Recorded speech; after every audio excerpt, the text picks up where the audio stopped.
broken vigor, where crimes are baked in every show. Mysteries rise and truth unfolding. Ready, set, it's time to go. We say it's time to go.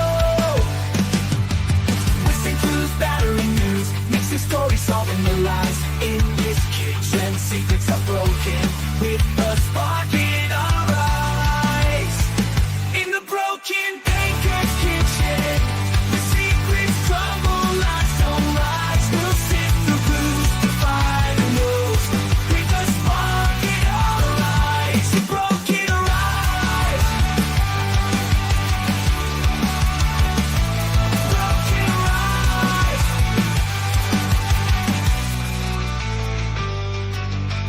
Welcome to the broken baker. Get ready. Let's go.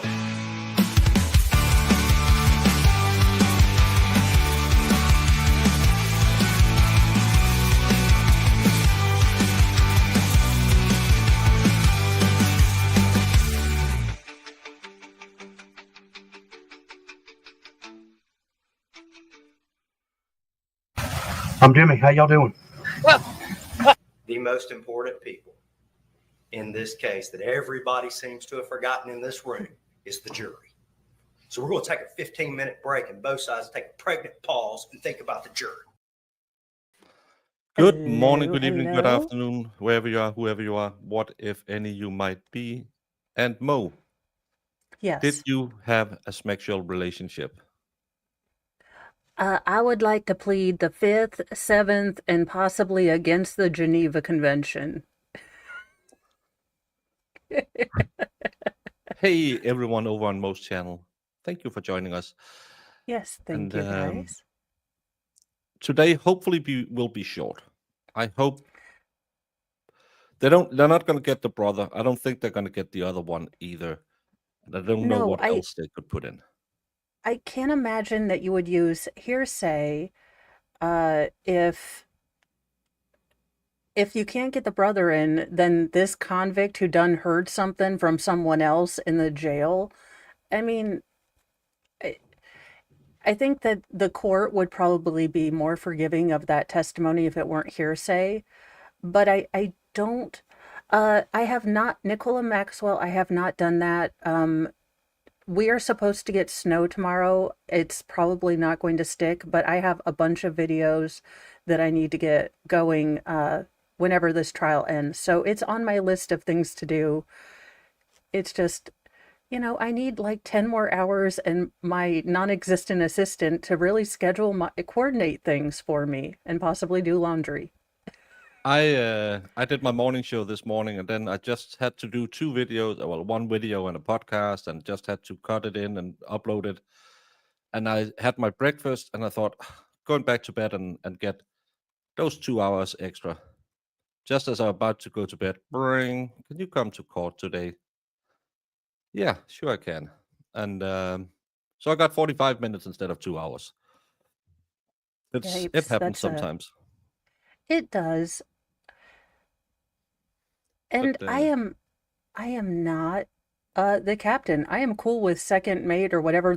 You were in the Navy. What goes after captain? I was a musician. Didn't they teach you the ranks though? Lieutenant, captain, lieutenant. They don't call them mates? A mate is that's what I was. I was just the Oh. lowliest low.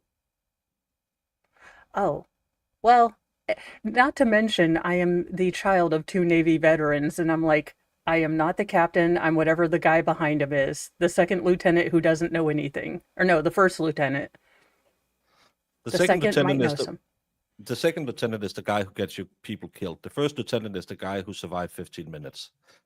Observation station. This is the Laken Riley case. A 22-year-old medical student out of Augusta, Georgia. Well, not. She went to college in Augusta, Georgia. Go Bulldogs.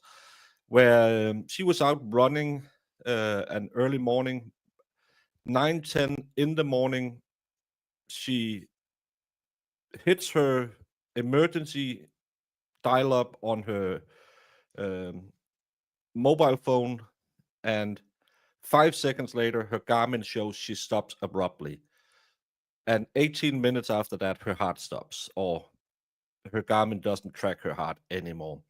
She's later found with massive blunt force trauma to her head so badly that her skull was fractured and pieces of her skull was punched into, at least into the underlying layer, maybe into her brain. Yeah. Uh, a man named Jose Ibarra was seen in the area for almost 2 hours before that, testing a door into a dorm apartment, dorm room, whatever you call stuff like that. Later seen right after, 27 minutes after her heart stopped, crossing a road, and is seen on video camera throwing away his jacket in a dumpster, which is later found with her DNA on it.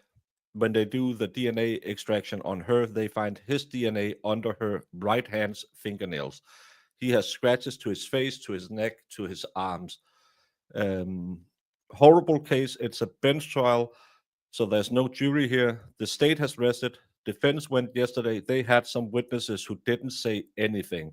They are kind of trying to pin it on the brother, but no evidence links the brother to the red rum. Yeah, and the defense is doing the best with what they have. I mean, this is a heavily they got him all the guilty.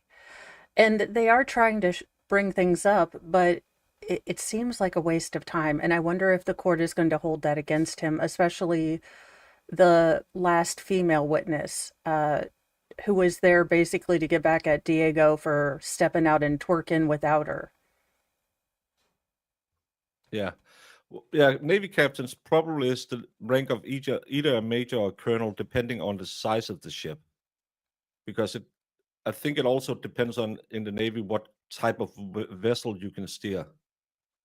I guess we can't learn everything from Smexy Navy books.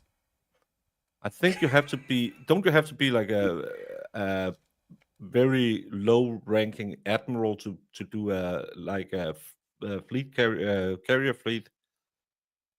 I'm not sure. I don't know. Admiral is the highest level. I'm captain of the Lido deck because I think they had the most fun on the Love Boat. And if I'm going to be captain of anything, it's going to be, the limbo contest and maybe the shirtless guy contest. I'm an expert. I laid the foundation.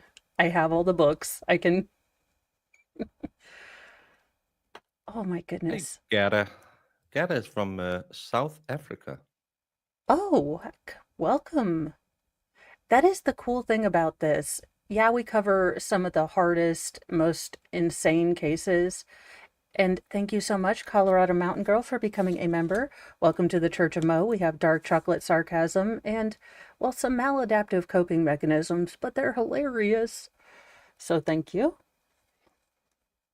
I kind of regret eating that full bag of salted licorice yesterday. I told Mr. Mo about it, and I guess he and his dad really like, we have salted licorice here. Now, I don't think it has the blood of Satan or whatever you said was the powdery stuff. But he said, oh yeah, my dad and I love it. And I was like, how are we even married? Because when you get a mixed bag, he'll take all the salty stuff and you'll take all the sweet stuff. Yeah, but licorice and salt are not. He can have it all. Look, it's the same reason I like malted milk balls. He hates them. No one's going to steal those from me.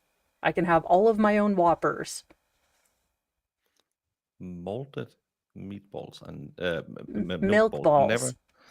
Never in a million years have I heard that name. Well, they're generally called Whoppers or Maltsters I like the Maltsters because they seem to have more malt in them. Welcome to Candy Chat, where we talk about our candy. Why should I watch a trial on anything else but good TV or law and crime? Because we fill all the downtime with barely coherent speech. And if they are streaming the Susan Smith parole hearing, I will be doing a roast of that. I have all the thoughts, and basically all the petty to spread. Who, Oh, thank you, Brett. who, if any, is Susan Smith? Susan Smith was a woman from South Okay. Carolina uh, who was separated from her husband, had two small boys, I think 3 years old and 17 or 15 months. Her new boyfriend decided he didn't want to date a woman who had children, and she was going to, take them all out, like a whole family deletion. However, when pushing her car into a lake in the middle of the night, she somehow managed to fall out. Now, so, then lied to the police, lied to her ex-husband, said, an African American man had stolen her car. So early 90s Southern police basically went to the African American section of the community and just started like knocking on doors, asking every man there, you know, it's kids, so they're going to be aggressive in Yeah. their questioning, I have no doubt. All the while knowing she sat there and they did a reenactment with a similar car, dummies, and during the daylight, and it took about 6 minutes for that car to fully go Oh, I saw underwater. that video on Twitter yesterday. I Yeah, thought, yeah. what's this? Because I just saw that car slowly, and it's saying 6 minutes to. Yeah, that's a horrible, horrible way to go. Well, Miss Smith has been laboring under this, burden for 30 years. So she has decided that she is totally due for parole. She is, a reformed woman. She's stopped sleeping with correctional officers to the point that it is standard operating procedure she not be left alone with any male employees. Like, this is how much she has tried to do that. Unfortunately, she did try to sell her story to a documentary, I guess, director, and you're not allowed to do that in South Carolina. So she got a big reprimand and all of her, electronic and outward communication taken away right before the parole. But there has been a public outcry. People do not want this woman out. Uh, it was actually like the first case of a parent saying, "Oh, they done that I remember in my lifetime. They were done kidnapped and they knew exactly where they were." So, Yeah. I mean, I was, I think maybe 7 or 8, and it was wall to wall. You got to see this woman in frizzy 90s hair, "Bring my babies back." And I mean, it was just, But can I ask a question? And maybe I know we have a few correctional officers or former correctional officers here. I know you ladies like a bad boy and men are stupid. But why, oh, why would you ever smacks on the job? I don't know how the rules are in Denmark. In Denmark, correctional officers have a sweet pension. They have back from the olden days where it was uh, uh, almost godlike to be working for the public sector. So they keep their working salary for forever. So it's one of the best pensions you can be on. Only politicians have a better pension in Denmark, and you'll lose it if you do this. And I'm thinking, if I had a job and I had a pension to look forward to, maybe I have a marriage, why the hell would I smack a female inmate or a male inmate to now in just to Denmark, have a is it little smexiness? considered grape? Because here it is considered grape, and the male officers did get charged and I think prosecuted. So not only do you have your entire career, you will be charged with grape because of the power indifference. Now, Hmm. I have seen pictures of Suzanne Smith. She, for a demon, she has an interesting skin suit. I mean, she's not ugly, but what they have kind of isolated with Susan Smith is she's like the Amber Heard. She knows exactly what you want. She will love bomb you. She will become who you want. And some men apparently just, I mean, it takes two to tango, but some men really just like that sort of blind adoration love, and they're willing to do stupid stuff. Women will do the same thing. She's just a predator who has never seen anyone in her life as a real human, but a tool to be used and manipulated. But you had that OnlyFans chick in Britain as well, where she smuggled in a camera so they could film her getting Oh, banged in the cell. And I'm yeah. just lady, and she was a pretty lady. Oh, Uh, she had a badonkadonk, not gonna lie. no, and ladies, I will. We had a meeting in the Misogynist or Us group, and we decided, yes, you can have them.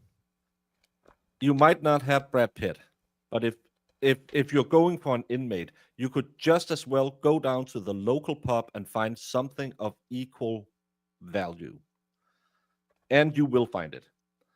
Especially looking like her. It's the same with all these weird teachers who bangs their young male students. Can we can we are all very fast to say, well, the church. What the hell is wrong with female?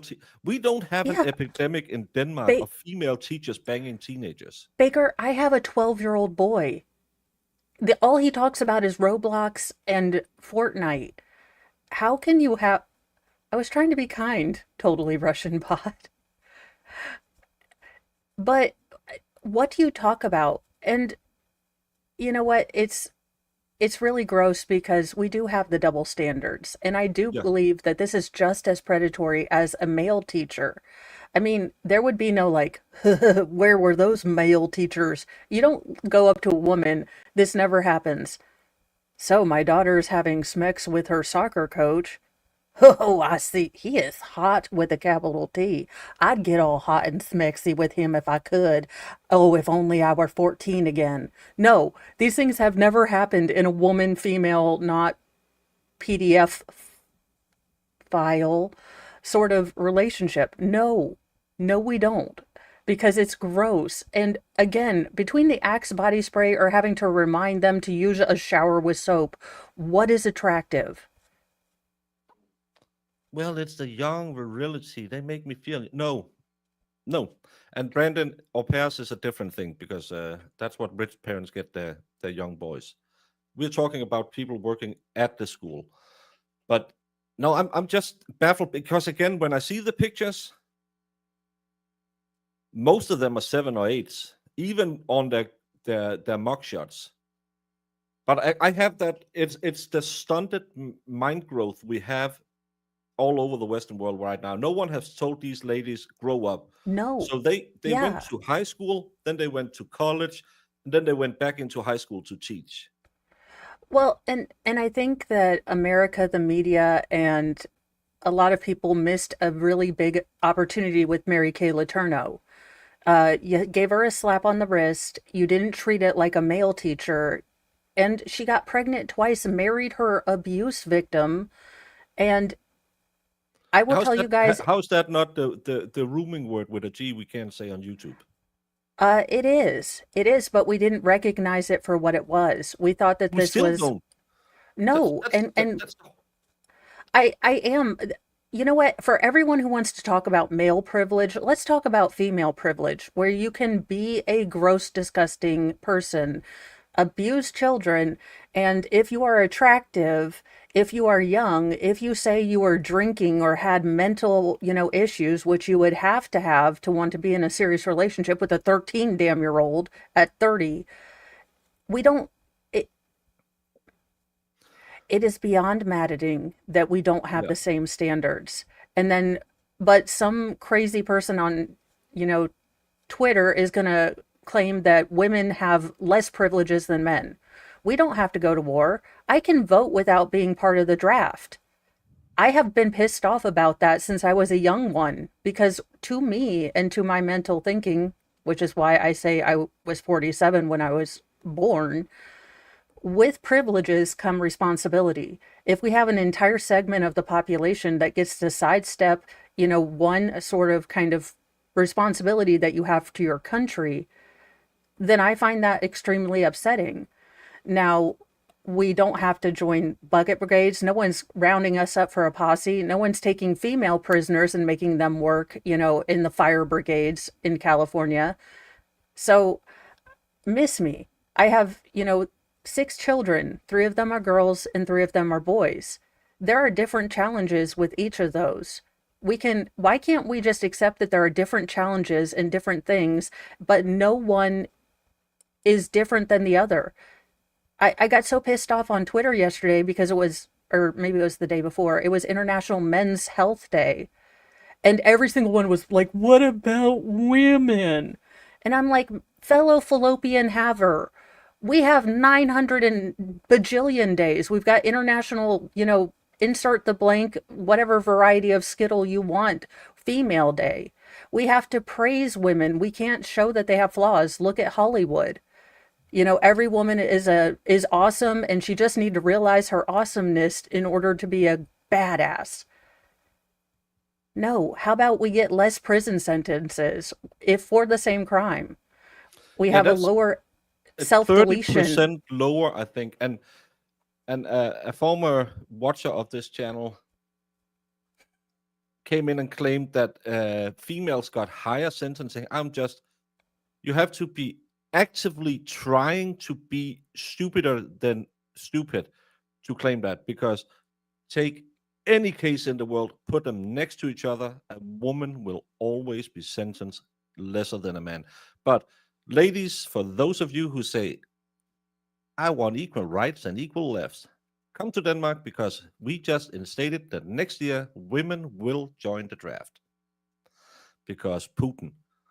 Well, that and family courts. If you want to look at a place where men are historically and by design discriminated against, do you know how many terrible, horrible, no good mothers I have seen, but the court's still like, well, she has a uterus. I know she's, on the crystal, and maybe she has a kind of convict boyfriend, but shouldn't we given her the 11 to 12th chance? And the dad's over here like, I work 2 jobs. I want to stay single because I want it to be about my kids. Could I please just see my kids? I'm afraid you're going to have to pay more child support because, your ex-wife is pregnant with convict's kid, and we have to protect the children. And that's funny that we never talk about that. And again, what day did UN recognize on International Men's Day? Toilet Day. We have a effing day for toilets, and that's on Men's Day. It's just like I see a trend here. And the And sad thing is that look, I want to be judged, and this is what pisses me off about most elections and things. I have a uterus. Well, that's maybe 1% of my identity. I don't want to be talked to like a walking, talking, voting uterus. I would like my fallopian tubes to be my own. I don't give a crap what you feel about yours or what rights you feel you have. But talk to me like a logical human being instead of as a voting vajayjay. Because nothing will piss me off more than, you're a woman. yeah, as if Well you're not a spotted. human. And again, I go back to the good old days. The civil rights movement wasn't about men versus women or something. No, it was about individuals. And I know Absolutely. we were coming a long way, and now we're regressing. I'm a father of 2 strong, independent women. What made me most proud was when my oldest daughter had met up with all her. She went out, got a 2-year school, and then went out, did 2 years in a company. So she got her degree. The rest of them went to uni, and they were sitting there. Oh, the student pay is so low. I haven't hardly any money, and it's so hard. And it's just because I'm a woman, I'm suspected to. And she called me when she was driving home. She said, I liked these girls a year ago. Now they have spent a year in uni. I can't stand them. What the hell? Why don't they have any responsibility in their life? You're always talking about, I'm going to lose my rights. What rights? Because I can't do this or do that. Fine. Do you know what I would do if and I have been actually thinking about it, because the temperature in Denmark isn't really good right now with a lot of things. I'd move. Yeah, but now everyone have that ability. Yes, you have if you're willing to risk it. And if you're willing to not be comfortable. Yeah. Look, newsflash for 20-year-olds, newsflash for, kids starting out. Yes, it is what your parents have is lovely. Do you know how your parents start out? How everyone starts out? With a futon and a daggone milk crate, saving up for a Totino's pizza because it's a special treat, because we were all broke. Yes, you see what your parents have worked a lifetime for. You're going to start out your journey in hoping and praying that you can get the luxury of crappy IKEA furniture. Okay? That's part of it. It's 20s. We all struggled. We all, had to say no or do, long jobs with stupid people. It's called life. Deal with it, for the love of Cheetos. I went out to celebrate my 18 years birthday, and the credit card machine ate my credit card because it was so overdrafted. I had no money, and I was an apprentice. I had to work the next 2 years to skimp by, pay off that debt. Then I did some odd summer jobs after I had been in the military because we have our mandatory draft, which I volunteered, but still. Um, Doing that I made less as a soldier than I did as an apprentice. The only thing, I didn't have to get up as early. When I came out of the military, I went back to do like a high school thing because there was no baking jobs. So in the summertime, I worked in a bakery all summer long. Went to school. I had the unemployment comp. Did that for 2 years, and then I said, "Well, this is boring." Called my buddy, said, "Can you find me a job in Copenhagen?" Moved to Copenhagen within a month just to try it. Stayed there for a year. Wasn't really me. Was just in a rut because I drank too much. I was with the wrong group of friends. My life was just drinking, playing football 2 times a week and once in the weekend, and then drinking some more, working odd jobs. And I said, F it. 23 years old, time to grow up. I called the military and said, "Do you need a baker on a rotation?" "Yeah, sure." "You want to go to Bosnia?" "Yeah, sure." Well, and here's a news flash for all of the people who may be shocked about the current last voting cycle that we had. Do you want to know some of the smartest people I've ever met? It's the uneducated or undereducated, the people that didn't go to college, the people that maybe had to sacrifice for their family or life got in the way. I have gained more wisdom, more practical knowledge, more grace and understanding from these so-called uneducated morons that, decided to vote a different way. I have learned more from people who never got a degree, from people who didn't even graduate high school, but they own their own business. They have, incredible wisdom, incredible grace for when I, hadn't pulled my in behind out of my or my head out of my behind. They still listened to me and all my stupid stuff when I would just pontificate on stupidness that I thought I had learned. No, no, the people that have had to struggle, the people that have had to say, "Oh, well, my house is foreclosed on. I have two small little girls. I have to go live my life and figure shit out," may not have learned this in a classroom, but dear Lord, did we learn. And life is the best teacher. And you don't look down on someone just because you think you're better than them. The person that's doing the janitorial job in your, area in your school, I tell my sons, you tell them thank you. And you appreciate those people, because Yeah. I can't with the entitlement here. And I know that our chat, and I'm sure a bunch of other parents, I'm sure it's just the loud squawkers on Twit Twat that make it seem like the entire younger generation is lost. But I'm hoping to instill that respect for other people, but maybe stop talking down to the rest of us who didn't go to an Ivy League school, who don't have a bunch of debt. Maybe Actually, Brendan is right here because it's the good old saying, hard times make hard men make good times make weak men. And that's the problem if you have too much. That's why I don't tell my kids, again, I'm a stupid baker and now I'm a retiree, but I might have been living wisely. Um, but I've always told them there's a hot bed and a hot meal. The rest we can talk about. I would never Yeah. ever say, well, here's 10,000. You can go live on that, because they have to know that sometimes it's Yeah. also okay to call your parents and say, I fucking blew it. I did it when I got divorced.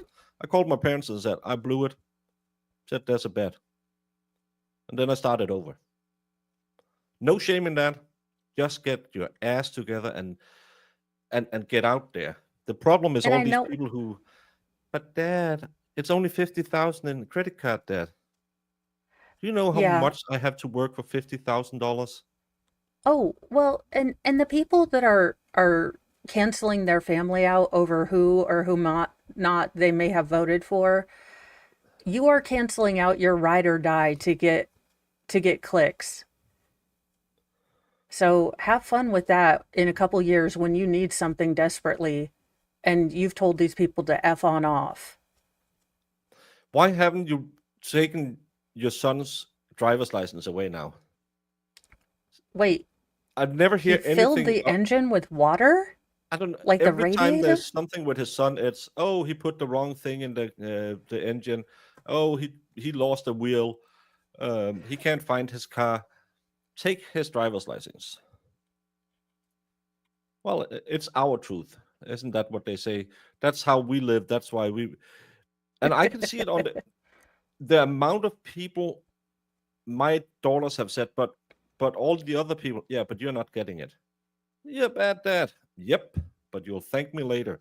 And believe you me, right now, I'm grandpa to a girl who says, yeah, we're gonna do that instead of all that pussyfooting around babies as well. Oh, could you all please be quiet? My baby's trying to sleep. No, it's your baby. It's your problem. It's not everyone in the restaurant. You better train them No, to be and in a restaurant. well, that train them. Okay, the only unsolicited and not asked for baby advice I will ever give will happen right now because I hate unsolicited parenting advice. Train your baby to sleep in normal everyday noises. You will never get perfect silence. Hell, youngest most feral would never have slept if he wasn't used to chaos. They can sleep in chaos. It's okay. Real life is noisy and messy, and they are joining the human race of noisy and messy people.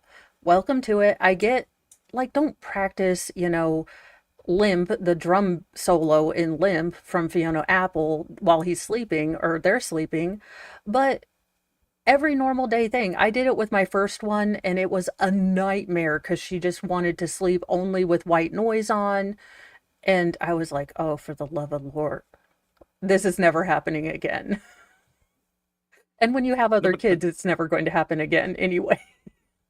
no, but it's the entitlement again that, oh, I can bring my kid into a restaurant, and if it starts screaming tough shit, I'm gonna sit here and it's all of your old problem. No, you get up, you walk out. Yeah, Baker, I have more grace for little toddler parents and like little new baby parents in restaurants.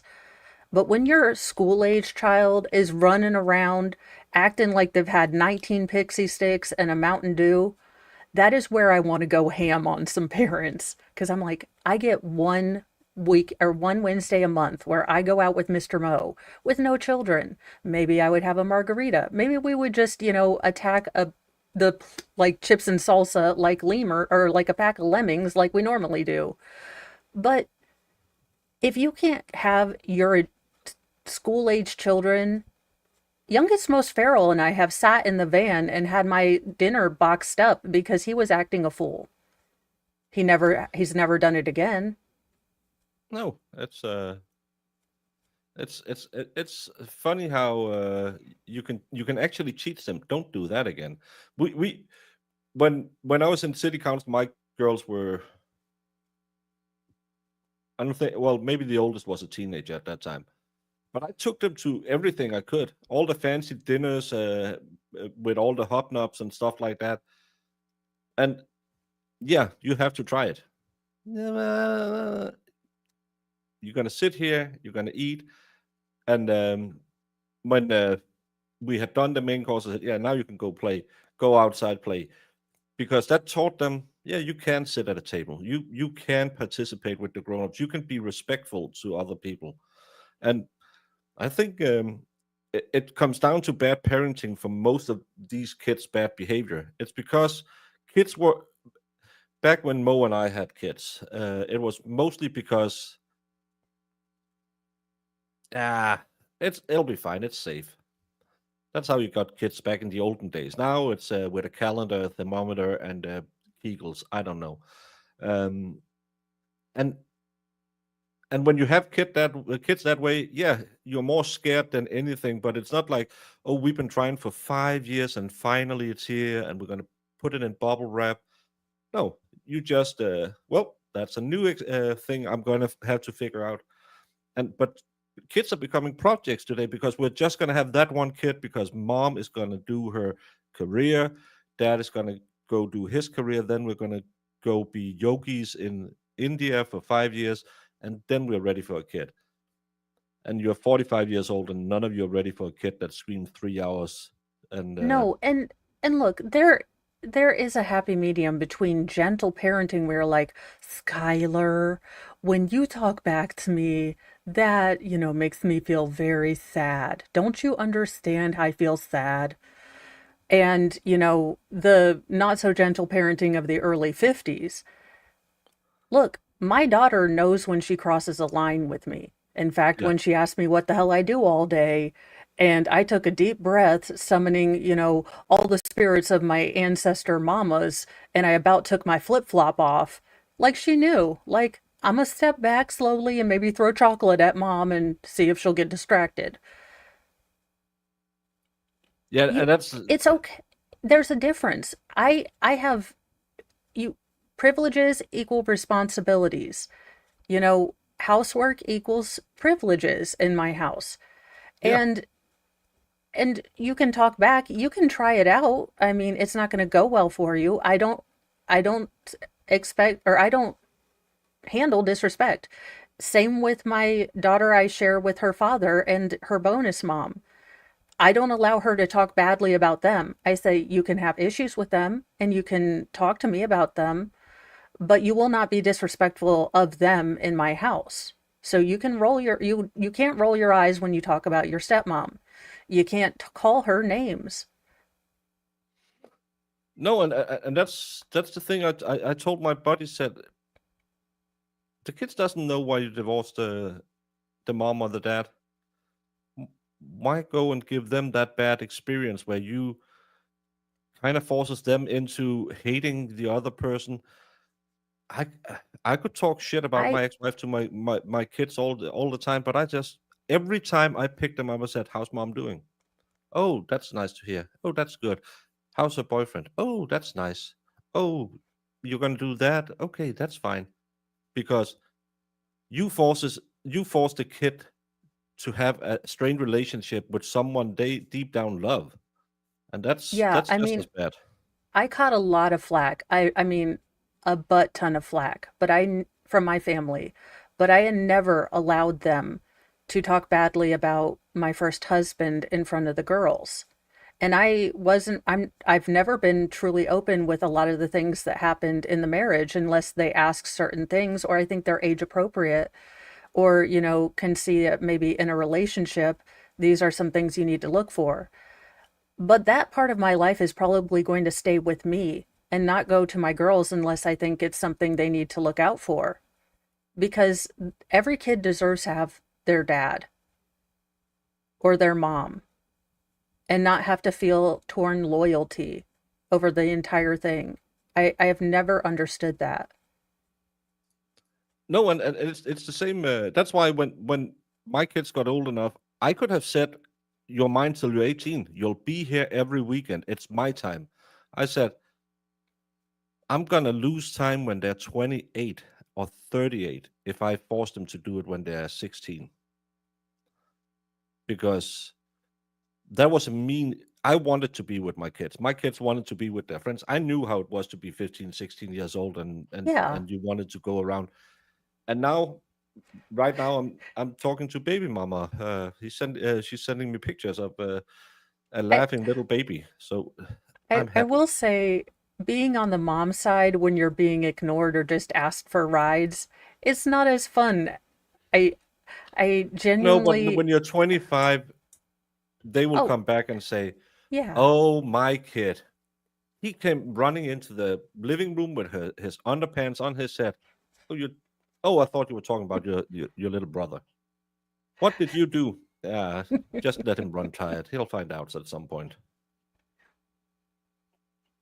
Yeah, I mean, we had entire years of our house with three feral boys that I was just assuming we were becoming a nudist colony with how much they didn't want to wear clothes.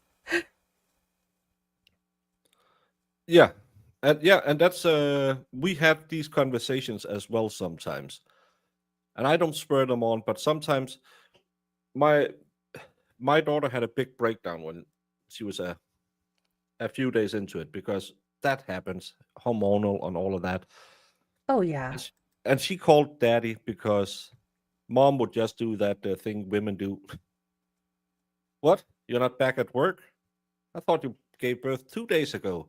Mama was Okay, running Baker, some4 marathons. women, and they're pronounced cahoons, will do that. Yeah, but those women who said, "Oh, yeah, that's all the labor I did because I didn't have time for it," and that all the dads are sitting in the corner. I'm pretty sure I was in the same room. That's not how it went down. But she called daddy and said, and and that's nice that she knows if she need a rock, the rock is here. Yeah. And she didn't need anything else than just throw a lot of shit out No, there and it'll be okay. no, you are responsible now. Your world has changed in a millisecond. Like you've had 9 months to kind of get it wrapped around your head, but they lay that baby on your. Oh, we're back. Let's see if we Court is get back, Diego or Diego's back friend. again.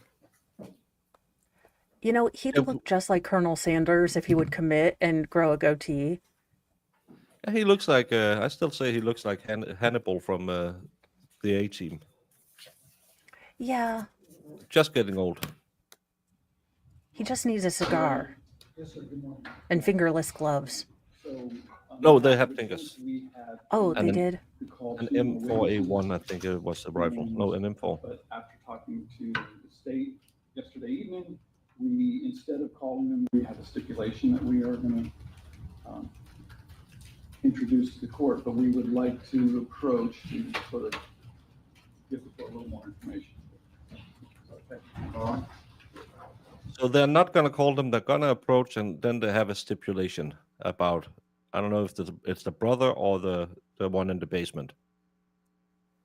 I'm thinking both would be inadmissible because you think the federal criminal probably wants representation too because he doesn't want to run his mouth on a possible perjury charge if all of this is, maybe to help his brother. No, and again, the other one can't say anything without perjuring, not perjuring, but being hearsay. So I don't know what it is that they want to do. That's so fun. He shouldn't be able to smile now, but he's smiling in a milk coma. I like babies. Oh. I see the pictures of babies and I'm like, oh gosh, I want that. And then I remember the poop explosion in Walmart. Because, physics don't apply to babies because you'd think All the that, way up here. yeah. And up the front. And I'm like, don't you have little berries to stop that? What the hell is going on here? And you are just, yeah, it is absolutely not you forget all that. That's the power of cute little babies is that you forget all of that, or you have wine or a margarita, and then the second one's on the way. Yeah, that's Is this the safe week? Yeah. Mama had a margarita. Let's do it. Whoops. Hey, middle son margarita Jose, Cuervo. in the deep end is fine. He's doing just fine, and he loves chips and salsa, which, makes sense.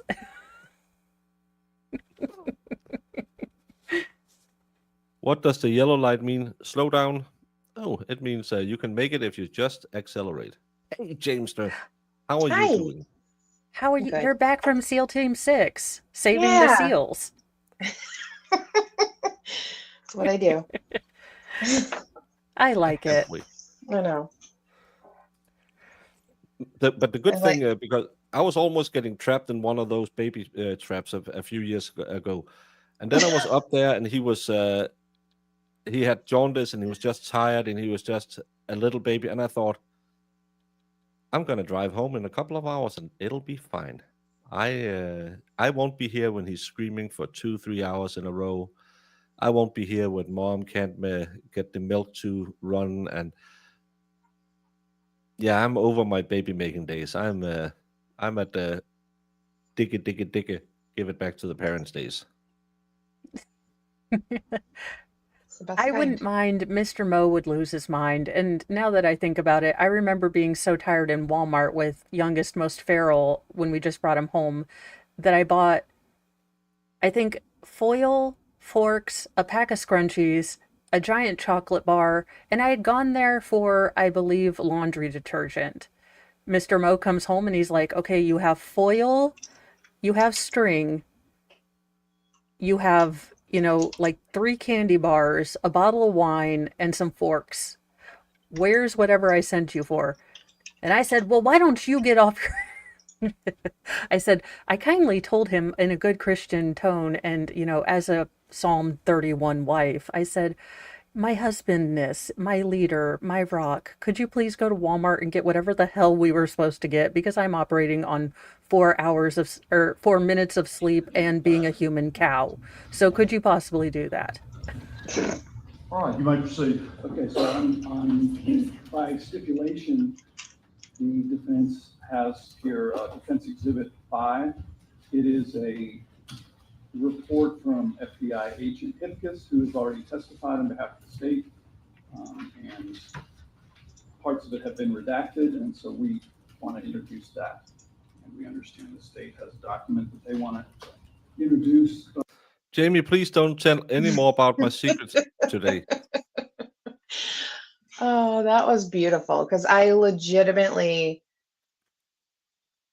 put his name there because I wanted him to know I was talking to him, but I was just telling him that work was a ball on Tuesday or whatever.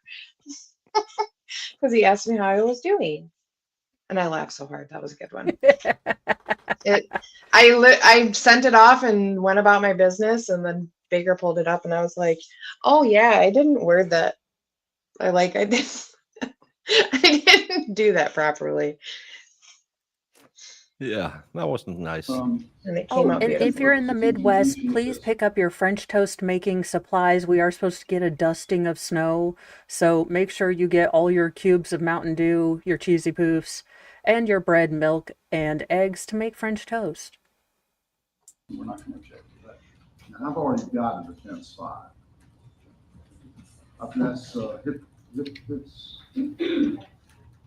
Oh, right. That was never actually introduced, and so we had marked it already, but we're now introducing it. okay. All right, I see that now. All I right. think that was just he authenticated it when he was on the stand. Can you make it clear that's a redacted version of? Yes, this is a redacted version of what he authenticated. Any objection, Ms. Ross? No, Your Honor, the state doesn't believe that they'd be evidentiary burden for that, but we trust the fact finder to give it the weight that it is due. So we have no objection to that. We do have rebuttal to Defense Exhibit Redacted 5, and I would introduce the documents at this time. And also the rebuttal will be some testimony from Special Agent Beyer, and he'll be playing portions of Diego Ibarra's interview for the court. So I have those items marked. So if the defense wants to rest, then we can start rebuttal. And I'll introduce those documents at rebuttal and tell the court what numbers they are and the numbers of the documents that, pursuant to these individuals' attorneys, need to be filed under seal, or the request That was of nothing these attorneys from the to be defense. filed under seal. He's toast. With the admission of Defense Exhibit 5 is interesting. 5 is admitted. All right, She doesn't need to put on a rebuttal. She should just let it go. we'll move into the rebuttal. You all are welcome to stay. I appreciate you being here, but you don't have to. Thank you. That's entirely up to you all. Tell me your name again. I'm Elizabeth. Okay. Thank you. I know Mr. Everhart. Thank you. All right, you may proceed. In rebuttal, Your Honor, the state called Special Agent Lucas Byer. And in rebuttal, pursuant to our discussions at the bench and. Oh, ladies, you got a now second the helping state's of going to move to ghetto. the state's exhibits 330, 331, and 332. The morning's looking up, And ladies. pursuant to the request of the inmates in question, The rebuttal was non-existent. They tried to get some witnesses in that couldn't testify, either because they possibly could incriminate themselves or it would be rank hearsay. So, yeah.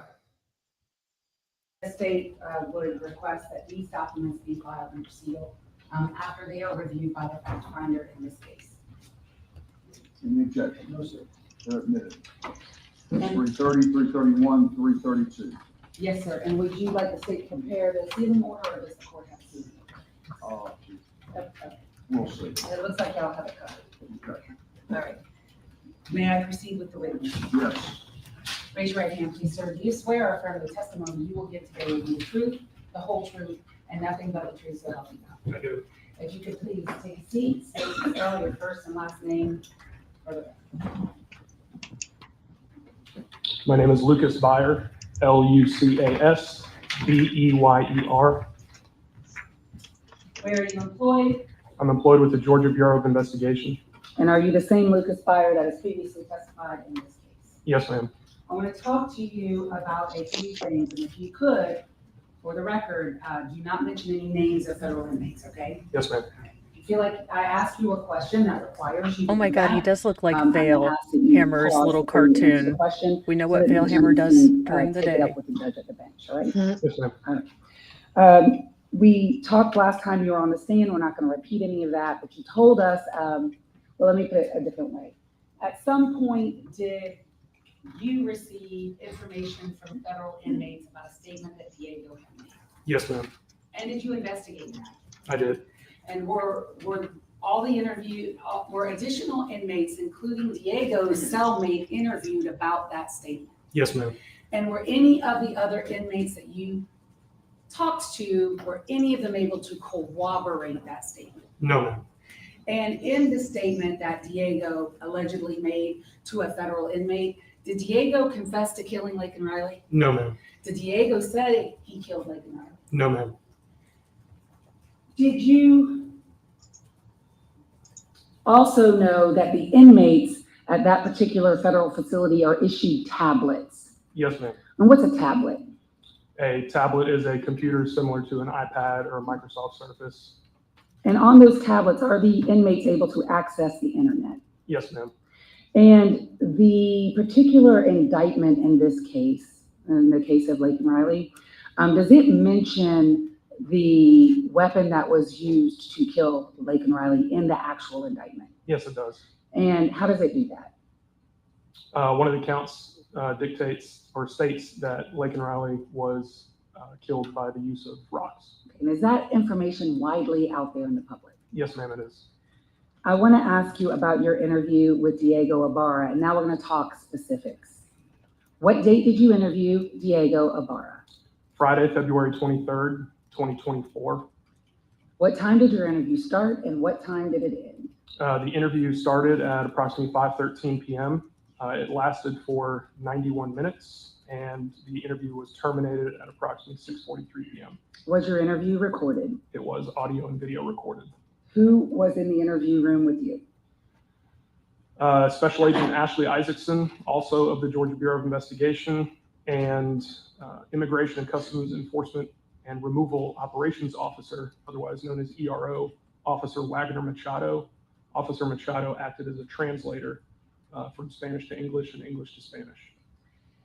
And in your interview with Diego Ibarra, and we're going to play just portions of it for the court, and the council's welcome to play whatever parts they'd like to play, but we can clip this 91-minute interview to about 3 clips. So I want to talk to you about, we're going to play these 3 clips, but before I talk to you about them, do you recognize, or before we play them, recognize States 329? Yes, ma'am, I do. What is it? That is a thumb drive that contains clips from my interview with Diego Ibarra. And State 329 and request permission to publish. No objection. 329 submitted.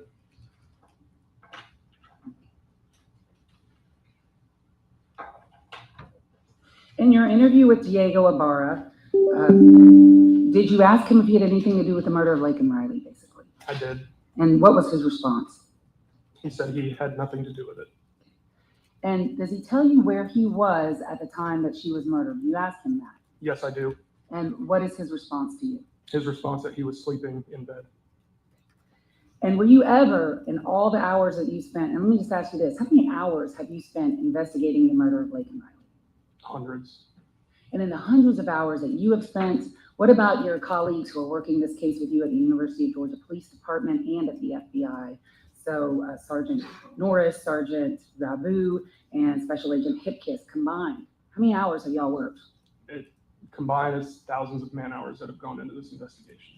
And in the thousands of man hours that have gone into this case, have you been able to find any evidence that contradicts Diego Ibarra's statement that he was at home at the time? I found no evidence to contradict the statement that he was at home at the time.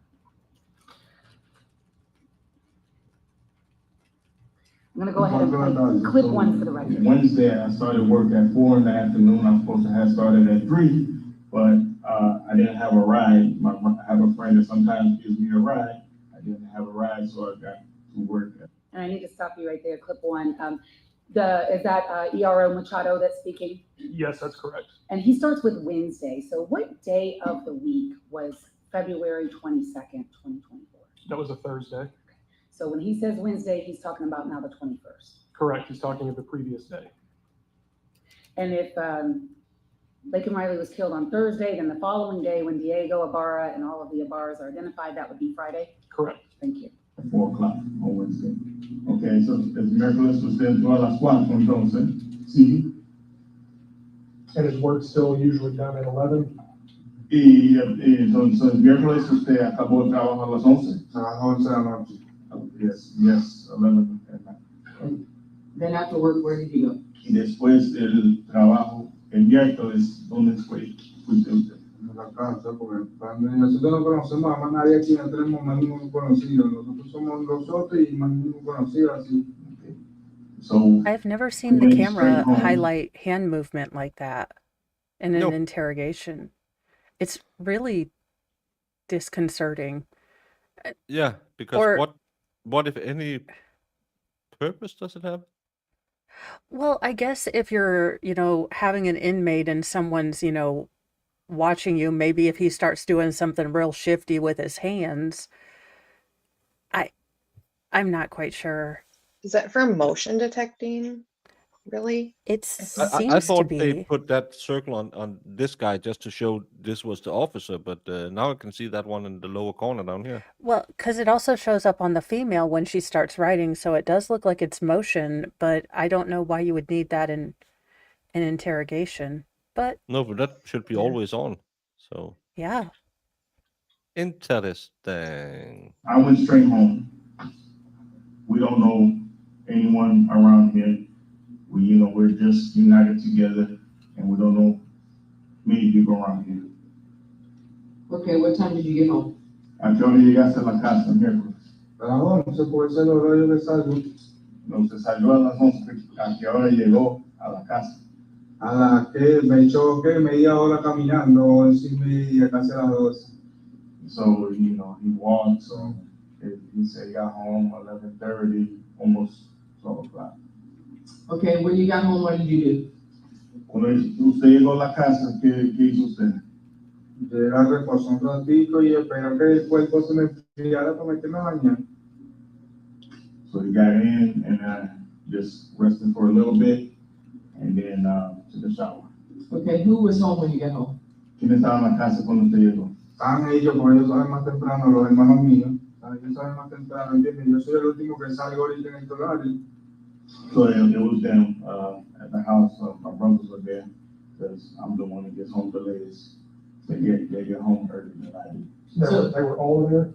Todos sus hermanos estaban aquí. Sí, todos estaban allá en la casa allá. And then what time did you go to sleep? ¿Qué hora que usted fue a dormir? Were you the big spoon or the little spoon? That's what I would be curious about. Pero más o menos. No, ni idea, porque para uno, tú sabes, cuando uno se queda dormido, uno se queda dormido, uno no ve la hora, ¿entiendes? Okay, so he said I want to be able to tell you the time because when I get home, after I do what I do, I get on the phone, I'm playing on the phone, talking to my daughter, and, you know, just fall asleep. I can't tell you the time that I fell asleep, but I just fall asleep. Okay, would it have been, he can't give you a range, was it a couple of hours after he got home, or had the sun come up? Entonces, cuando usted fue a dormir, dame más o menos si fue algunos minutos, algunas horas, o ya salió el sol. No, tampoco así. Nada. Como más o menos, como que más o menos me fue contando como a la una y pico, algo así. Porque, so if I had to guess, I would say probably 1 o'clock, one and some change. Okay, then what time did you wake up? Yesterday? ¿A qué hora es que usted despertó ayer? Ayer que miércoles. No, ayer fue jueves.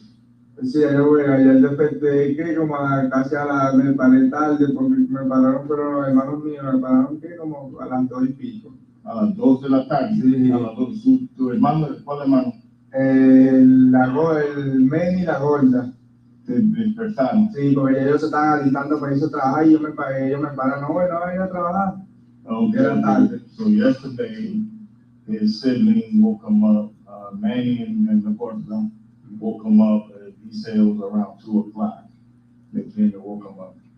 So you were asleep from about 1 o'clock in the morning until 2 o'clock in the afternoon? Entonces usted estaba dormido más o menos de la 1 de la mañana hasta casi las 2 de la tarde el mismo. Who sleeps 13 hours? Well, Sarah Boone and this guy. I sleep 4. Does that complete the first clip? Yes, ma'am, it does. I'm gonna play published clip 2 from 29. So we're about to show you a video, and we want you to tell us who you think the person in the video is, or if you know who it is. Vamos ahorita en ese momento. Because it's difficult for us to see what video was he shown at this time?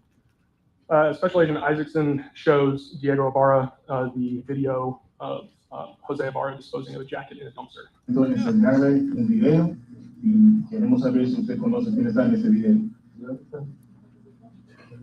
Okay. Yes. I am the nicest person in the world. Only mean person will call me mean. Do you know where this is? ¿Sabe dónde es eso? Yeah. Yes. Who is this? ¿Quién es eso? Ese es mi hermano, veníamos, nosotros estamos los juntos ese día. That's me and my brother. We were both together that day. Okay, there's only one person in the video, so who is that? En el video solamente tiene una persona. ¿Quién es? Is that you or your brother? Sí. ¿Es usted o es su hermano? No, es de él. Es him. Him? No, ese es his brother. Sorry, about him. His brother. Okay, I'm gonna rewind it and let him watch it again. Usted va a ver otra vez. And where is this? ¿Dónde es eso? Eso es la basura donde nosotros vivimos. Ese es in the trash can or the back over there by where we live. No, ese está pegado, no está. It's everyone. Yes, I did. Just give it a second. Dame un segundo. You'll still see him walk. Is that his hat? Esta gorra es su gorra. Sí, es el otro. Yes, it's my hat. Okay, does he know what his brother is doing? ¿Sabe qué está haciendo su hermano? Yo me estaba botando la basura. Creo que yo sé, ahí está botando la basura. Entonces he's throwing something in the trash. Okay. And how does he know this is Victor? ¿Cómo que usted sabe que es su hermano? Víctor. Porque ahí esa ropa yo se la vi a él. Because that's him in that clothes. Claro. Okay. Are these clothes that only Victor wears? Esa es la ropa que usa Víctor. Nada más. Esa ropa que en vez de todo para su trabajo y todo. And that's the clothes that he wears to his work and everything. Okay. And I'm gonna show him one more picture, or yeah, he's gonna show him one more video to see. One more video for you to look at. Otro video para ustedes, mira, I'm gonna let you watch it, then I'll ask some questions. usted va a ver el video, después va a hacer algunas preguntas. Well, he's in there on federal charges, so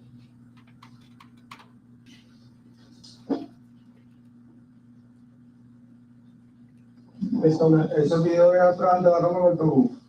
What video now are you showing at this point at 6:19? I'm showing Diego Ibarra the video of Jose Ibarra at the bus stop near, or at Rogers Road near Building S. So this is a different video than the one you just showed. It is. The videos in the back where we take the bus. That's at the bus stop? Es en la parada de autobús? Yes. Can you tell who that person is? ¿Quién es esta persona? Ese video es hermano mío. Es my brother. Claro. Is Of the course. Sí, ya lo van a reconocer yo, mi hermano. He said, of course, that's my brother Victor. I know how to recognize my brother Victor. How does he know? ¿Cómo que sabe? Porque esa ropa es la misma, esa chaqueta es lo que tiene en la cárcel. That's the jacket. That's the Sí, jacket he es has at la- home. And he has, No, that's my brother. he has a little bit of a mustache too. Does he know why he has gloves on? ¿Usted sabe por qué él está con guantes? Yo también uso guantes, yo me consumo también. Eso es la pregunta. ¿Sabe por qué él está con guantes? No sé por qué está con guantes el frío, me imagino yo. I don't know why he's with gloves, the cold, I imagine that. Does he sometimes bring clothes home from work, from the Chinese restaurant? Cuando está allá trabajando en el restaurante de él, él viene para casa con guantes, ¿sí o no? Sí. Yes. Describe the gloves that he usually brings. Describe las guantes que trae para Son lo mismo que yo tengo metido en mi mochila, son esos. It's the same ones that I put in my backpack, the same ones, yeah. This backpack that you can see Victor carrying, is that his bag or is that yours? Esta mochila ahí que está con Víctor ahí. the brother said it's him on the video. That's all that's happened so far. Ahí es la mochila de Víctor, es suya. No, esa es la de él, esa no es la mochila mía era atrás. Is that your gray backpack or is that his? Esta mochila gris es tuya o Esa es su mochila. Yo la mía era así, pero yo la mía es de espalda. He said, okay, mine is a backpack. I don't know what he's looking at there, he said that one not, but his is gray as well. That's a bag that kind of goes across your body? Sí, no de lado. La mochila que usted trae De espalda. de espalda y de Víctor es De lado. de lado. Victor wears a backpack that goes across the body. Has he seen Victor with that bag before? Usted ha visto a Víctor con esta mochila antes? Sí, claro, la tiene en la casa. Yes, of course, he has it at home. How often does he carry it? Tiene su cosa ahí metida. ¿Qué tan pronto él trae esta mochila con él? No, tiene que empezar con su mochila. Él lleva la mochila cuántas veces por el día, por semana. Ahí tiene todo su cosa, su cédula, todo su vaina, ¿entiendes? Su colonia, tiene todo ahí metido. Entonces él trae la mochila todos los días. Claro. Okay, so he's with the bag every day. He carries all his personal items in that bag. Is that bag in the apartment right now? Esta mochila está en los apartamentos. Está en la casa. Yes, it's at home. Where? ¿Dónde? En el apartamento donde vivimos nosotros. In the apartment where we live. Where is that? Does Victor have a bedroom where he keeps that bag in? Él tiene un cuarto donde él deja Vivimos esta todos, mochila. un solo cuarto nada más, vivimos todos. We all stay in one room. We all stay in one room. Claro, One room claro. that we stay together. Dos camas, una de dormir la gorda y el otro menos mío, Giancarlo un mueble y yo vi todo junto. ¿Cuántas camas entonces? Dos camas y un mueble. Okay, so he's saying two beds, and I think he's saying what's it called, futon, el mueble. Mueble. Sí, con un sofá que se abre, Sí. con cama. Yeah. Okay, so he's saying like a futon and two beds. So if we walk in the front door, Don't do that. like guide us to where Victor's belongings would be. Entonces, entrando por la MLS, puerta- la this is puerta de not la the frente, defendant. This is the defendant's brother. Guíanos para donde, vámonos para la izquierda o derecha, para cómo entramos, guíanos para llegar a esta mochila. La mochila, hermano, ahí pueden entrar en la puerta y todas las cosas que nosotros no tenemos nada escondido porque no somos delincuentes, como le digo, ¿entiendes? Sí. Todo está en su sitio, no somos delincuentes para estar escondiendo nada, ¿entiendes? No, pero la mochila va a estar donde, ahí se Ahí pierde la está, puerta. sí, ahí tiene que estar montada donde duerme, donde dormir. Si no está en la cama, tiene que estar ahí donde está toda mi ropa, donde está toda mi pertenencia. Ahí tiene que... Entonces, explícame, entrando por la puerta, ¿dónde va a estar esta mochila? Si no está en la cama, tiene que estar en la pertenencia donde yo tengo mi ropa No doblada. suya, de Víctor. Que todos somos hermanos, hermano, todos están juntos. Okay. When he said coming in, if it's not right there on top of the bed, it's gonna be by their stuff where they keep their clothes next to the bed somewhere. Is that on the left? Or ¿Es the en right? el lado izquierdo o derecho? De izquierda. Left.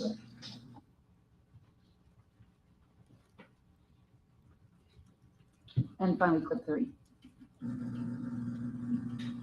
Would you be surprised that much of the evidence that we collected during our investigation points to Victor as the person that hurt the student? Va a quedar usted sorprendido. La evidencia que nosotros agarramos está indicando que Víctor lastimó a esta persona. Tienen que tener evidencia como perdido. Eso no que le pregunté. Va a estar sorprendido, ¿sí o no? Si usted dice que ¿sí va a estar sorprendido, ¿sí o no? Yo no puedo decir que sí porque no sé, yo no puedo decir que sí. Yo voy a decir ahorita que su hermano Víctor le lastimó a la persona que estamos investigando. Quedaré sorprendido, quedaré sorprendido, quedaré sorprendido. Of course, I'm going to be surprised. Of course, I'm going to be surprised. Claro, porque tiene que tener evidencia, me imagino. You're going to have to have evidence. Yes, we understand. Yeah. Tenemos eso. But again, he doesn't know, you don't know anything about that, right? Yo, otra vez, usted no sabe nada de eso. No sé nada de lo que está pasando ni nada, me quedo sorprendido porque me están investigando a mí también, me quedo sorprendido. I'm surprised that you're investigating me as well. I'm surprised. So, at no time in the past 12 to 24 hours did Victor tell you any information I heard of somebody. Entonces, en ninguna vez, ahorita de las 12 a 24 horas, ha dicho Víctor que algo olvidó, que pasó algo. ¿Qué pasó algo? Sí. No. At any point in time, did you participate in trying to cover up somebody being hurt? En cualquier tiempo, participó usted en alguien estando lastimado. No participó en nada malo que no me involucre. Yes, they had a stipulation earlier that both sides agreed on, so they didn't want to call him to court, so they could play this as part of it. And defense exhibit number 5 was filed in relation to this video. No entiendo. Dígame otra vez. Que no participaba en nada. I didn't participate in anything. That completes the clips of that interview that the state wishes the fact finder to consider, and of course, the other side can play what they wish. And at this time, I'll pass it. Good morning, Agent Fire. Morning. You interviewed Stephanie Slayton for this case. That's correct. In your interview with Ms. Slayton, she was cooperative. Yes, she was. She volunteered to let you download her phone. She volunteered to allow us to download her phone. We did not do it. And she expressed fear of speaking to you. Yes. She specifically was afraid of retaliation for her statements. Yes, Retaliation from Diego. that's correct. When you confronted Diego about whether or not he had threatened Ms. Slayton, he denied doing it. Correct. When you were speaking to I the need state, a- you said that you a had shirt no at- evidence to contradict Diego Okay, being okay. at home on the morning of February 22nd. I have no evidence to contradict that he was anywhere other than at home. He did not appear on any video in the apartment complex. He did not appear on the trailer camera. Multiple people reviewed that video of someone throwing away a jacket in the dumpster. Yes. Multiple people identified that person as Diego. The only person that I'm aware of that identified it as Diego was Stephanie Slayton. Bethany Paisley also said Objection, hearsay, it's rebutting, it's impeaching call a him. witness. No, it's. Bethany Paisley also said that the person in the dumpster video looked like Diego. Looked like Diego, but to the best of my knowledge, she was not confident in that identification. No further questions. Bethany Paisley couldn't tell you what was in the video, is that right? Correct. And the people that could tell you were Rose Belly, correct? Yes, ma'am. Who came from New York with Jose Ibarra, right? Correct. And lived with Jose Ibarra for months. Correct. Is the same race as Jose Ibarra. Correct. Speaks the same language as Jose Ibarra. Yes, ma'am. She was able to identify him from the video. She was. Was she in any doubt in her mind that that was Jose Ibarra? Did she ever express doubt to you? No, ma'am. Same question about Diego Ibarra. Diego Ibarra is Jose's brother. Yes, ma'am. Diego Ibarra identified his brother in that video. Yes, ma'am. Did Diego Ibarra express any hesitation, any doubt that he was looking at his own brother? No, ma'am. He said, of course I know my own brother. And he did it in both videos, correct? Yes, ma'am. Stephanie Slayton, how long had she known Diego? Maybe a little bit over 6 months. Same question about Jose Ibarra. How long had she known him? A similar period of time. And she's the only person who expressed an opinion different than that of Jose Ibarra's brother, correct? And I'm aware of, yes, ma'am. And the only person who expressed an opinion different than that of, Oh, it's the buffer bar. Roast Belly, Jose Ibarra's roommate. That I'm aware of, yes, ma'am. And in your investigation, Special Agent Buyer, is Diego's DNA underneath Laken Riley's fingernails? No, ma'am. Is Diego's DNA on the blue jacket that was found in the dumpster? No, ma'am. This is a closing argument. She's making this witness to contest the DNA.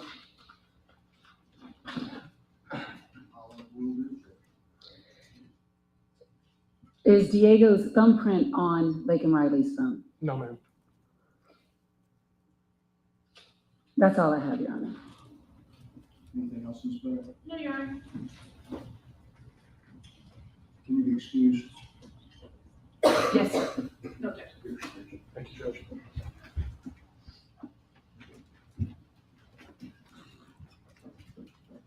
Anything else from the state? No, sir. The state rests for rebuttal. Anything from the defense? Can I just look at these last exhibits real quick? While you're doing that, I'm going to do the exhibits, or is that what you wanted to look at? Yeah, I want to look at what they were, but I just want to.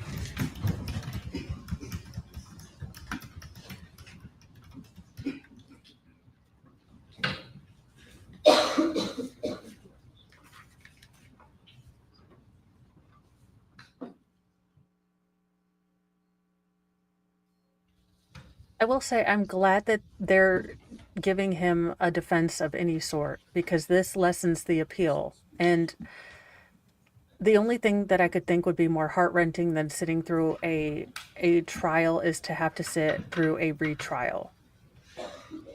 And yes, DNA was found, Jose Ibarra's DNA was found under Laken Riley's fingernails. His fingerprint, his jacket was covered in a mixture of both her blood and hair. He's filmed throwing it away.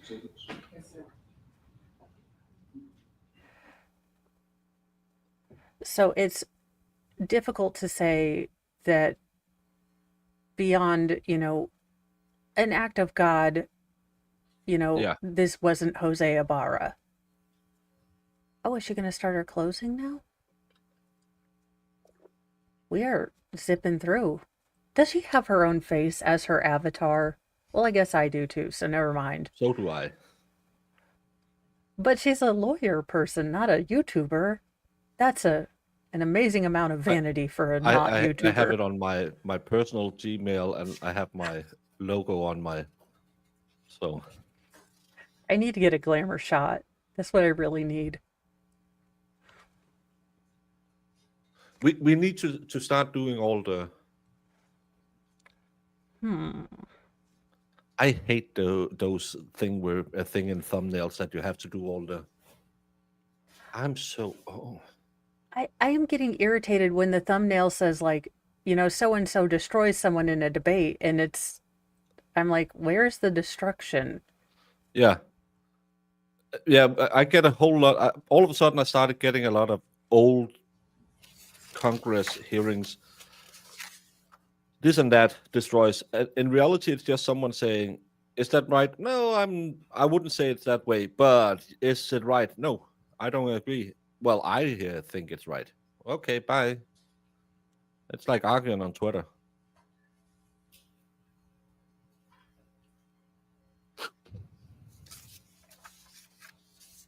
Ba, ba, ba.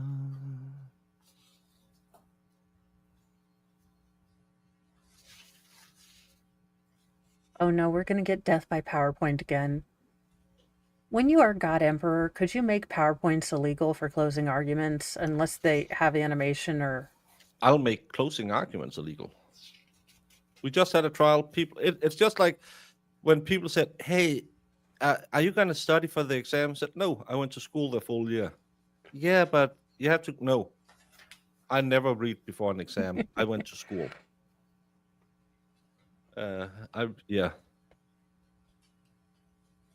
she showed us her login to her computer.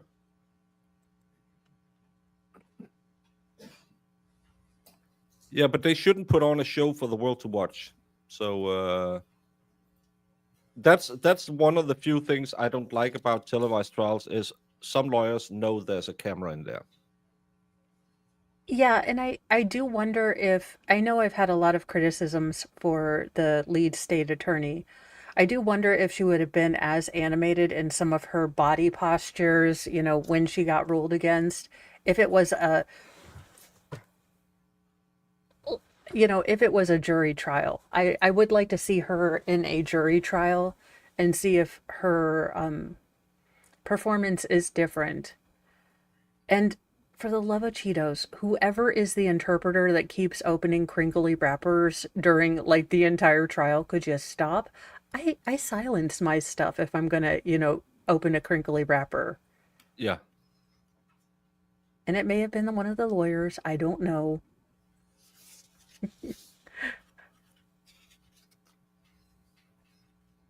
No.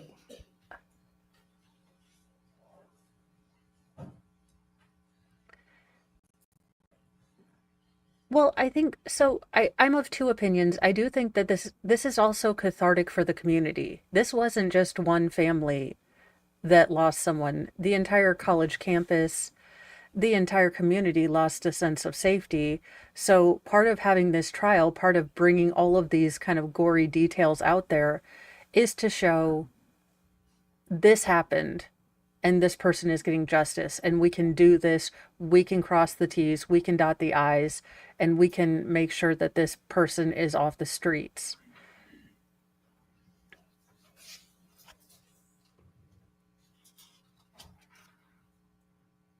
Oh, Lois, she did do a good job. It's just I didn't like her personal attitude sometimes.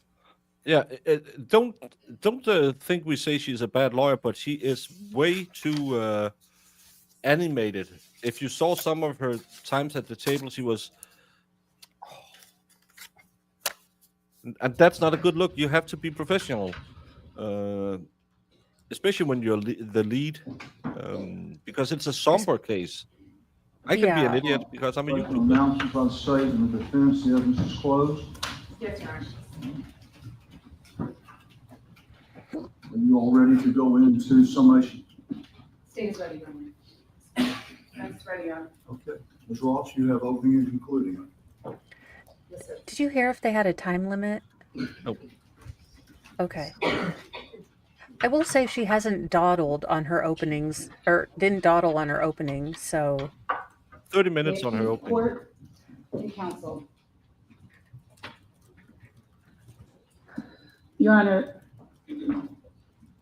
Laken Riley herself has given you all the evidence you need alone to find this man guilty of every single count in this indictment. And as I said in my opening, and what the evidence has shown in this case, is that she did fight. And it is a direct result of that fight that gives you all the physical evidence you need to convict him. And if you only had that physical evidence, you would have enough to convict him. But what you have heard in the last few days in this trial is video evidence laid on top of the physical evidence that corroborates it. Digital evidence laid on top of the physical evidence and the video evidence that all corroborate one another. And the three forms of that evidence in this case, the physical evidence, the video evidence, and the digital evidence, combined twist this very powerful knot that this defendant cannot get out of. There is no way out for him. The evidence in this case has been overwhelming. And the evidence in this case has spoken loud and clear that he is Laken Riley's killer, and that he killed her because she would not let him rape her. And look no further. You have to look no further to his actions 73 minutes before he encountered her on the trail to know what he was up to that day. And so not only does the physical evidence identify him, the video evidence identifies him. His own brother identifies him. His roommate, Rosebelly, identifies him. The people who he was living with condemn him. But his digital evidence of posting selfies of himself wearing what is basically his rapist gear an hour before he leaves his house, that condemns him. He has condemned himself. And what I'm going to do in the time that I have before this court is review the evidence that this court has heard No, and ask that you find him guilty stop on now. every You don't single need to count say of this more. indictment. Not because you feel sorry for anyone, but because he earned it, because he deserves it, and because we have proven it beyond a reasonable doubt. Let's start with the physical evidence. The defendant's DNA is under the right fingernails of Laken Riley. And it is only Laken and this defendant in that sample, and no one else. It was first done at True Allele, and because our Hennis and this defendant are blood brothers, he couldn't be excluded under YSTR. And then it was Diego who could be excluded by YSTR because he has a genetic mutation. But True Allele, when looked further in at the sample, eliminated both Diego and Argenis. So the evidence in this case has been, and is, that it is only the defendant and Laken Riley underneath her right nails. And how did that happen?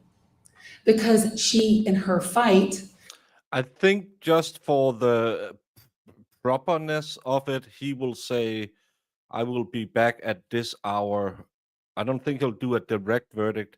I think he'll say, I'll be back at 2 o'clock, 4 o'clock, something, and give you a verdict. Yeah. And he might even go until tomorrow to Yeah. really, this is an open and shut case, but there's also the component that you want to feel, even though he's been in the trial the entire time, that he has taken deliberation, that he's thought about this. So while Mo as a judge wouldn't even step up and just say guilty and can we get to the, family room, smackdown with this defendant, in order to assuage fears that this is politically motivated or revenge or any kind of thing like that, it definitely has to be tempered with careful thoughts. So I'm guessing he might even take till tomorrow. Everything that goes on my stream can strike my channel. Music played in court, words said in court.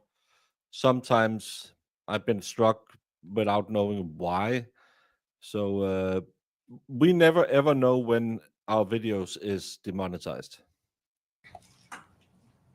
marked him, scratched him. And the testimony from Ms. Hinkle yesterday, when asked, well, how do you get a person's DNA underneath your fingernails? One of the first things she says is scratches or bodily fluid. Casual contact is not enough, and wearing an item is not enough. And how do we know that? The black Adidas hat that we all see for our own eyes on Diego's head doesn't have his DNA on it.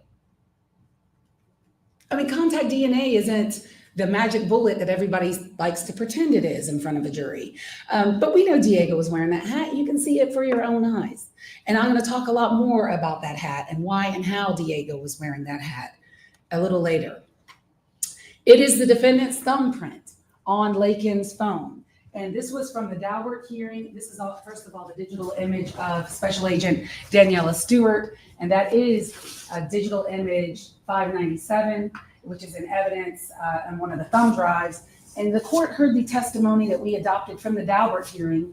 And I have here states 28 from the Daubert hearing of October 11th, where Sergeant Stewart of the ACC Police Department, who has been a latent print examiner since 1994, has looked at thousands of prints, compared that image that Special Agent Stewart took on the night of Laken Riley's murder when they finally found her phone after dark away from her body. And he compared it to the known fingerprints of Jose Ibarra, and he did it twice. And he found and explained to the court at the Daubert hearing, which we have adopted as part of this transcript, 15 points of comparison and similarities between the latent print left on Laken Riley's phone and Jose Ibarra's fingerprints. So in order to find this defendant not guilty of killing Laken Riley, you would have to disbelieve DNA. You would have to disbelieve fingerprint evidence. And even if you did that, you would still have this. Quite frankly, she got him. She scratched him. And you heard the testimony from Sergeant Epps and from Corporal Sayan. The left wrist was still oozing. Both of them saw that. And when asked, what's with these injuries by Corporal Sayan, and we played that part of the body cam video for the court to see, Corporal Sayan wasn't coming at him hot. It was super calm and casual. They're out there laughing. They're laughing in those videos, smoking, talking on their phones, talking to one another, all four of those people inside that residence, chillaxing. And Sayan's like, my friend, do me a favor, show me your hands. My friend, how did you get those injuries? And his first response is that of a monstrously guilty individual. What scratches? Y'all don't see these scratches. We don't see these scratches. So in order to find him not guilty, you would have to disbelieve your own eyes. What scratches, he says? All of those scratches. And there were more scratches than that, because when Daniela Stewart, and those photos are in evidence to you, when she photographed him and made him take his shirt off, there are scratches on his back. His back. And you know what that's consistent with? That is consistent with him asphyxiating her, being on top of her, compressing her chest, and smashing her head in with that rock. That's what that's consistent with. How do you get scratches on the back of your neck? How do you get scratches on your back? Laken left those scratches, and the physical evidence says that she left those scratches because that is why his DNA is underneath her right fingernails. She marked him. She marked him for everyone to see. She marked him for you to see. And the digital evidence that she wore that day also corroborates everything, all the physical evidence and the video evidence. We will never know. We will never know what he did to her on that trail and in what order. And we'll never know what he did to make her stop. Because quite frankly, I am certain she could outrun him if she wanted to. But she didn't. And he did something to her where she knew immediately she was in trouble. And how do we know that? From the Garmin and her phone. Simultaneously, if you put those two things together, which is what this graph is that you saw and that's in evidence, at 9:10 a.m.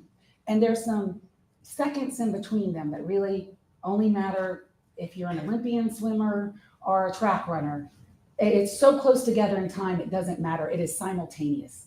Simultaneously, she enacts or tries to call 911 from her phone using the SOS function of her iPhone. And we know that from her phone. And simultaneously at that same time, she comes to a dead stop. She stops in her tracks. And we know that that is the time she meets him on the trail. And how do we know that? Well, we know that from the FBI, because there is a chart that I'll show you a little later in my closing argument, where at 9:10 a.m., their digital profiles overlap one another. They have met in that woods. His from his timing advance data from his phone. And remember, the moment he enters the forest, his Wi-Fi is no longer active. And so there's no Rubin data from about 8:55 to about 9:40 a.m. And that is evidence of his guilt too. The fact that he's in that forest, that means he's in the forest. And we know he's in the forest because he has no Rubin data. And we know he's in the forest because his timing advance data puts him there. And they meet simultaneously, digitally, on that trail at about 9:10 a.m. And so something happened, and this is her Garmin watch. And we know there was a fight because the way that it looks, look at this, on the trail, she's still on the trail till about 9:14 a.m. And then her Garmin starts moving off the trail. And he takes her off that trail 65 feet, 64 feet and 11 inches to be exact, 65, close enough. And he does that for only one purpose, and that is to isolate her so that he can victimize her. And that is exactly what he did. But the true allele under her nails, as damning as it is, isn't all that you have. And you could put that aside and the fingerprint aside, although there's no reason to. On the jacket that he is seen throwing away about 12 minutes or 14 minutes after her heart stops beating. And it is no coincidence that he is in that forest until her heart stops beating at 9:28 a.m. And it isn't until around 9:40 that he emerges He is with her that entire time. But about 14 minutes afterwards, he is seen on video dumping a jacket that you have here in evidence that you've seen a lot, so I'm not going to show it to you again, that has a mixture, and this is traditional DNA. This is not true allele. This is not probabilistic genotyping. This is traditional DNA, and it is a mixture between only two people, Laken Riley and this defendant. And it's no mistake that it is blood, a mixture of their blood on that jacket. And on that jacket also are 29 hairs that are consistent with Laken Riley that all have been not all of them, but several of them have been forcibly removed from her head. And they were wrapped around the button that you see in some of the photographs when Officer Davis testified, the way that he saw it. And it is a rare day that as a prosecutor, we ever get such great evidence of tampering with evidence. But the defendant himself is on video, and here it is.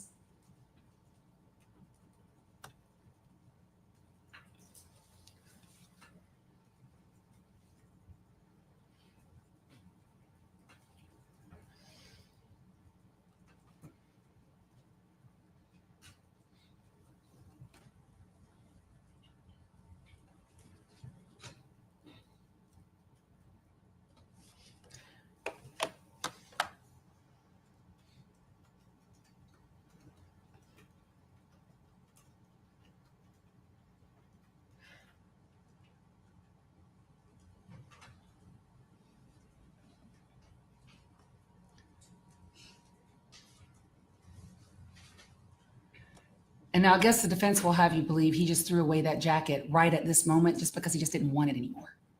That's not reasonable.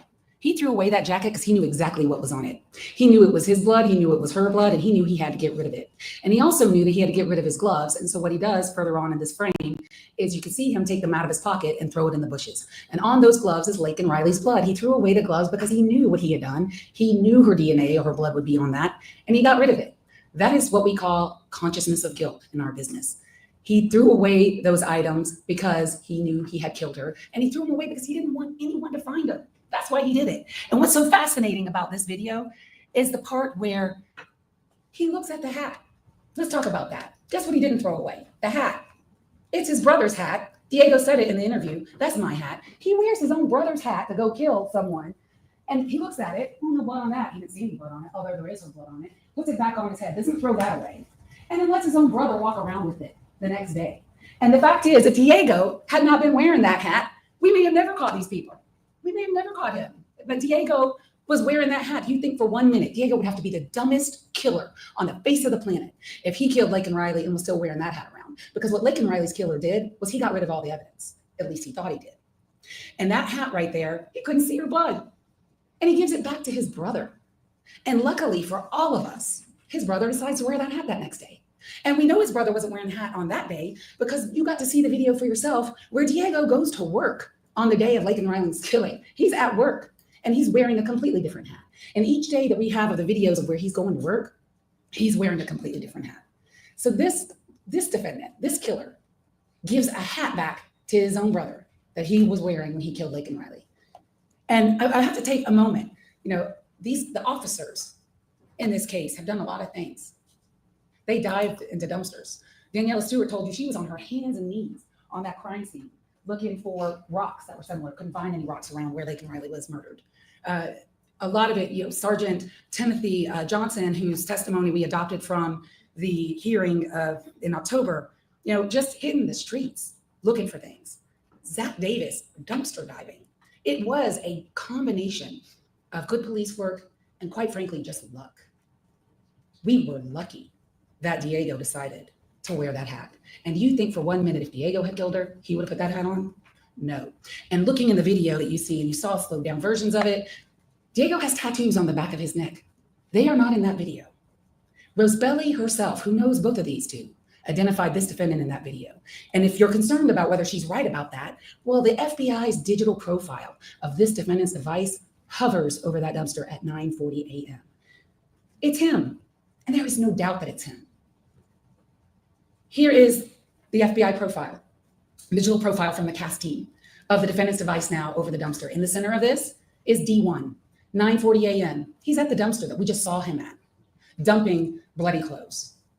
And how do we also know he's back at his apartment at that time? Because Special Agent Hipkiss, who extracted 1B7, said at 9:58 a.m., the device is plugged back in and charging, which means he's back home. But he's not done. And before I go on to the other videos, these are all the selfies of this defendant on his phone 1B7. And I understand, and I suspect maybe the defense will argue, well, Judge, other people used his phone. Yeah, they did in October. And then the other 2 months that they want to talk about are other 2 accounts. Oh yes, Diego has a Google account that has been accessed from 1B7. Both of those accounts that they talked about, one a Facebook, one a Google, I can't remember exactly, but there were 2 of them. Rosebelly had one and Diego had one. One of the accounts was closed in January, and the other one, Rosebelly, was closed in February of February 12th of that year. So on the day in question, on February 22nd of 2024, there is zero evidence, no evidence that anyone other than this defendant was using that phone. And any attempt to argue that someone else was is just pure speculation, because the only activity on the phone prior to it leaving is him taking that selfie at 5:30 in the morning. That's it. There's no one texting, no one WhatsApping, no one calling in the time that he's out hunting and killing, because he's holding the phone and he's a little busy because he's looking for victims. He's looking for females. Nobody else is using that phone. And the FBI said, and the phone tracks his own video. You could put the video of him at the bus stop, which I'll show, and put it with the digital profile of the phone, and they track one another. So the videos and the digital profiles track one another because he's holding the phone at the time. And this is what he does when he gets back. His phone is plugged in at 9:58 a.m., but he's not done destroying evidence. That shirt that he's seen wearing with the black and white pattern in the video, in the dumpster video, a few minutes later when he comes out of his house at 10:21, he's changed. And now he's wearing the clothes that he's actually arrested in. This is him, 10:21 a.m., and he's got a bag in his hand. I really wonder what's in that bag. Never found that bag. And he didn't want anyone to find that bag. And how do we know that? Because he's walking towards a dumpster. And Sergeant Norris said that dumpster in that part of the apartment complex had been picked up about 45 minutes later that day. So they weren't able to get and see what was in that bag. And no one ever found what was in that bag. But you know what was also never found? The striped bag that he's wearing over that sling bag that he's wearing in both the dumpster video and in the bus stop video. That bag was never found, ever. And I suspect it's because it was in that bag that we just see. And here he is coming back 3 minutes later.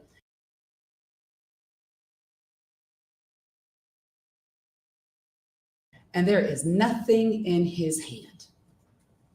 He's gotten rid of the rest of the evidence because that's what guilty people do. So the digital evidence that I have talked about in summary from Special Agent Jay Burney of the CAS team, it is his opinion that he left that house at 6:52 a.m. and that he returned around 9:50 a.m.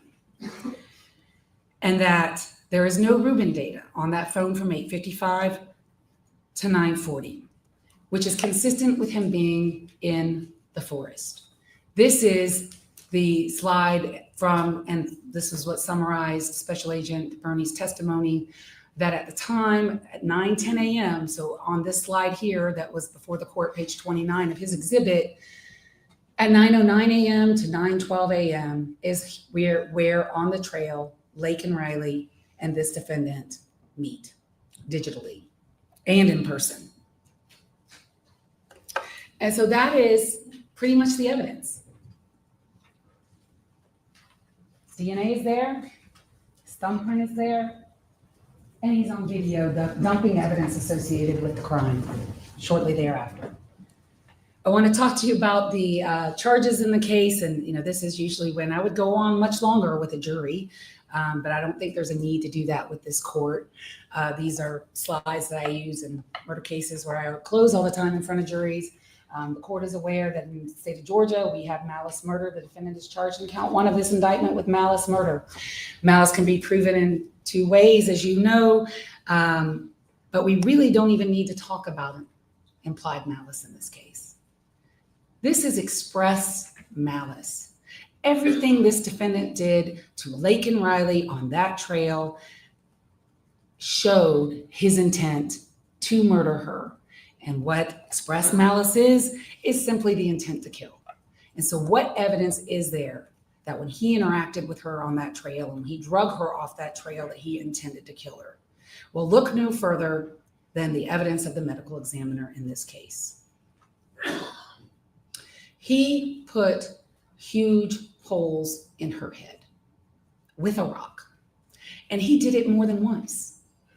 And there could be no other reason to do that other than to silence her forever, so that she could not call Sergeant Maxwell or anyone from the University of Georgia Police Department and report that he tried to rape her.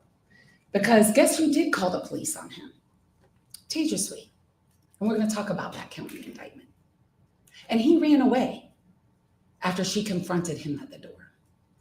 So he had a motive to kill Laken Riley, but you don't even have to go that far. All you have to do is look at his actions and look at the state's exhibits that we admitted through the medical examiner and look at those 9 holes in the left side of Laken Riley's head. That's intent to kill. And the rock sure is a deadly weapon, especially when used that way. He used a rock like it was a hammer. And that's what he did to her. That's intent to kill. The petechia, also, because these are concurrent causes of death. Asphyxia. He asphyxiated her in some manner. Again, we'll never know everything he did, how he did it. But he asphyxiated her, we know enough. That caused petechia in both of her eyes and even at her lips. That is a tremendous amount of petechia that she has there from a compression or a strangulation injury. He was depriving her body of oxygen long enough to form those wounds on her. He intended to kill her. There is no other reasonable explanation for that conduct. We have also charged 3 counts of felony murder in this indictment. I'm not even going to define it for the court because I know you know what it means, so I'm just going to go straight to the felonies. And they are kidnapping with bodily injury, aggravated assault with intent to rape, and aggravated battery. First, with the kidnapping with bodily injury, that is exactly what happened in this case. And that actual felony precedes the murder in time because he didn't murder her on the trail. He took her 64 feet and 11 inches off the trail for the purpose of victimizing her. That is asportation, that is recognized under our law. And it is what permitted him to do the things to her that he wanted to do all along. And if he hadn't had asportated her off that trail, he would have been interrupted. So it is a kidnapping with bodily injury. And I have a crime scene photo here from, again, Daniela Stewart, where she shows marker 1, which is Laken Riley's other AirPod. And that's how we also know there was a struggle on the trail. Sophia and Lily find, and we know Laken was listening to music when she was running. They find her AirPod, one of them, in the middle of the trail. And there's a photograph in there. A little towards the side, but still on the trail. AirPod number 2 is found by Daniela Stewart, where marker 1 is off the trail. So there was some kind of struggle between the two of them on that trail, and it's also shown on her Garmin, where she loses her AirPods on the trail. And he takes her off that trail. And we'll never know exactly how he took her off the trail. Did he pick her up and carry her? Did he somewhat drag her off the trail? Did he somewhat push her off the trail? We know that he took her 65 feet because we know that's where her body was found. And also Daniela Stewart saw like a leaf. She called it a displacement of the leaves, and she marked it with those orange flags, but no real dragging marks. So that's a kidnapping with bodily injury. Taking her off that trail, and in the commission of that crime, he kills her. He is guilty of felony murder, with the underlying felony being kidnapping with bodily injury. It's not contested that she has bodily injury. But the aggravated assault with intent to rape, there were a lot of questions about, well, could her shirt be up from dragging her? I suppose the defense might be, well, I killed her, but I didn't intend to rape her. Well, that makes no sense. Because the only thing that makes sense about why these two individuals, these Two individuals who don't know each other, never met each other, had this encounter on this trail at this moment while Laken is out for her morning jog, is because he wanted to sexually. It means remove her. Aspirated means that he moved her into the woods. Assault her. What evidence do we have of that? What has been left behind from the struggle that we can discern that? What circumstantial evidence? Well, her clothes are in two different directions. And it is important to talk about her clothes. And we're not talking about her clothes in order to shame her as a female. No. It's evidence on how she wears her clothes. She would wear running tights when she ran because that's what's comfortable. Closing arguments, and you were here when they said the brother didn't do it. What was that thing about shaming her as a female? I don't know where she's going with this. So, stick to the facts. Yeah. You didn't have to add that line about female. You could have just said she wears tight clothing because that's what's comfortable when running. That's all you had to say. So I was excited with her kind of snark and her passion because I feel like this is the first time in a trial setting that maybe the prosecutor or the DA or the state gets to be the voice of, the community, everyone who's been involved in this. So I can understand passion, but what I don't like is poorly constructed argument. And she didn't have to add that in. She could have just stuck with the facts. This is a fact case, and you can be angry about the facts. You can say he bashed her skull in to the point that there were shards of bone in her brain. Okay, we can get really dramatic. We can be truthful, but we don't have to add these asides. I have no idea. It was the dumbest thing I ever heard. Like, who Yeah. cares? What does that have to do with anything? I mean, unless she's trying to get ahead of the argument that's very, very old and outdated, she wore a tight skirt. But that has never even been broached in this. The defense never said, well, she was wearing really, provocative clothing and my defendant just couldn't handle it. That wasn't even broached, so why bring it up? Yeah, that's why I felt it was weird that she wanted to go there. And that's how you run. And she would wear them over her navel because when you're running, you want your clothes to stay put. And she wore a Lululemon jacket and she wore 3 layers of clothes that day. And it's important to talk about that from an evidentiary perspective because these are tight running clothes that are designed not to move. Not to move. And if they want to say dragging may have caused one of the layer of clothes to come up, all right, I'll give you one. But I can't give you 3. And I can't give you the clothes going in 2 different directions. This is all you needed to say. Was up. Yeah. Her running bra up. Her jacket up. And her breasts were exposed in a way that you saw in Sergeant Maxwell's body cam video and in a way that Special Agent Beyer testified to the court and he photographed them. They were twisted all together in a knot almost above and like almost tying down or pinning down her shoulders. That is not an accident, and that is not from dragging. And if you even want to think that that was from dragging, then how do you explain how her tights are down below her navel? She never wore them that way. Her underwear is pulled up, and you can see it in the body cam video, and you can see it in the photos from Special Agent Beyer, and her underwear has been torn. He did that to her. He did that to her after he drug her off the trail. And he did that to her because he wanted to try to rape her. And we don't have to prove a completed rape. And thankfully, she wasn't raped. But he tried to do it. And he was unable to complete it for some reason that we will never know. Maybe he didn't like the fight. Maybe somebody ran by. Who knows? But he didn't complete it. And we don't have to prove that he completed it. Injury to Laken's pubic bone, State's Exhibit 316, that also corroborates that he attempted to rape her. Why is that injury so low? All these injuries to her stomach, these linear injuries, that means her shirt was up when he's on top of her.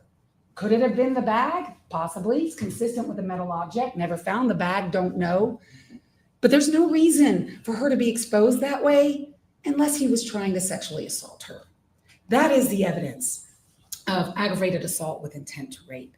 It's the only thing that makes sense about the encounter, but there's all that physical evidence that supports and corroborates that that's exactly what he did out there. Aggravated battery. I could talk forever about aggravated battery and disfiguring her skull. Just look at State's Exhibits 305 and 307. I really don't need to say anything else. Look at those two exhibits. That is the very definition of aggravated battery under Georgia law. He is guilty of aggravated battery and felony murder, with the underlying felony being aggravated battery. Yeah, she's presenting it well. Obstruction of a 911 call.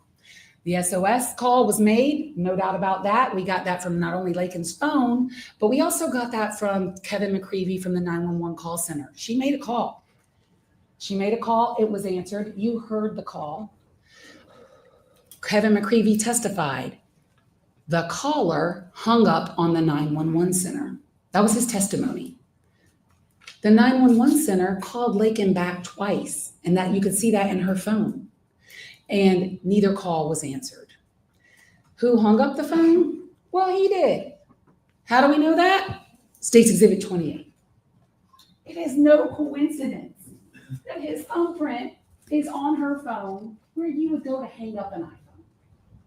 And also on that call, that was about a minute call, you hear him say, "Yo, Tango." I have.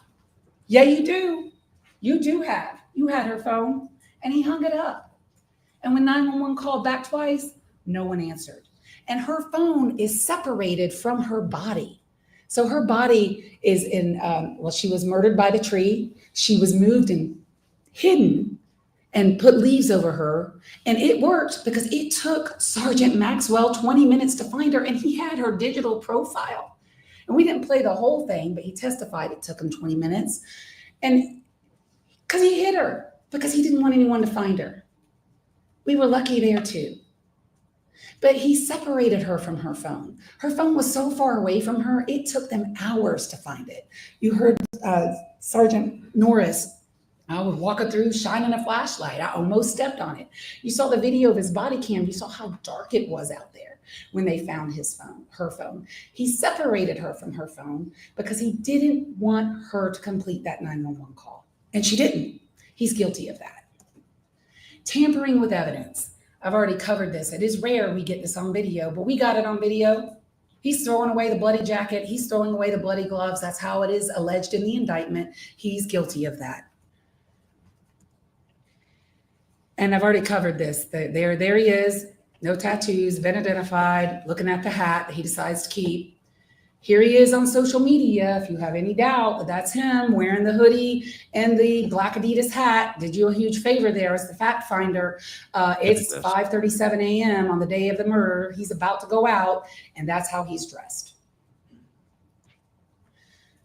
He is alone in all of these times. Trail cam video, Tejaswi and Sally, the other female runner that encountered him at 8:24 a.m., where he is what? In the woods. And how do we know that? Because when Tejaswi calls the police on him at about 8 o'clock in the morning, he vanishes and disappears into the back.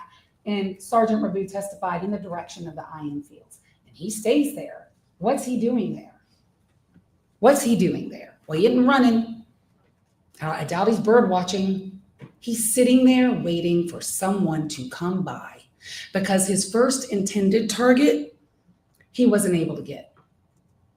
And I'm going to ask if there are any cameras up. I want to show a portion of something that I don't want the peeping victim to be seen, the Tejaswi. So I will direct media to not publish this as well as. All right. So are we good? We're good. Okay. We're chillax. I'll let you know when it can come back up.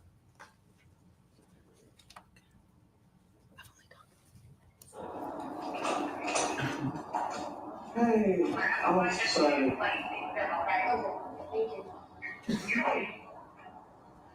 Hey, can I come in or you already?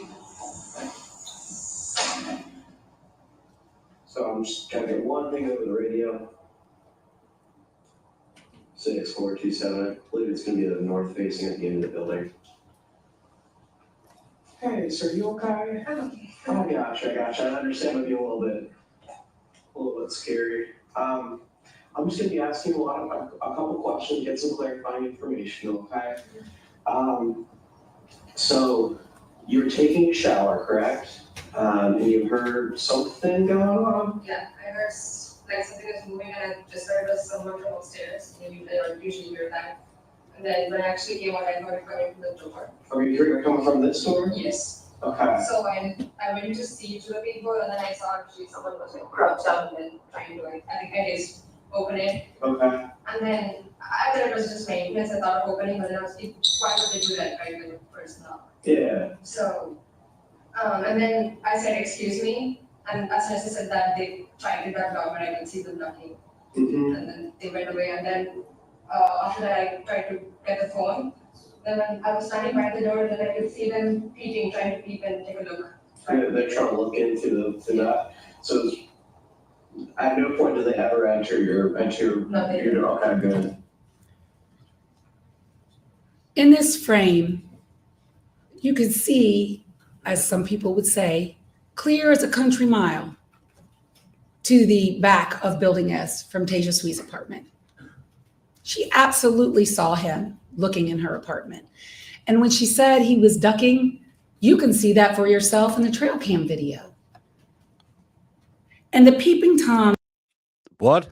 Clear as a country mile? Her phraseology is weird.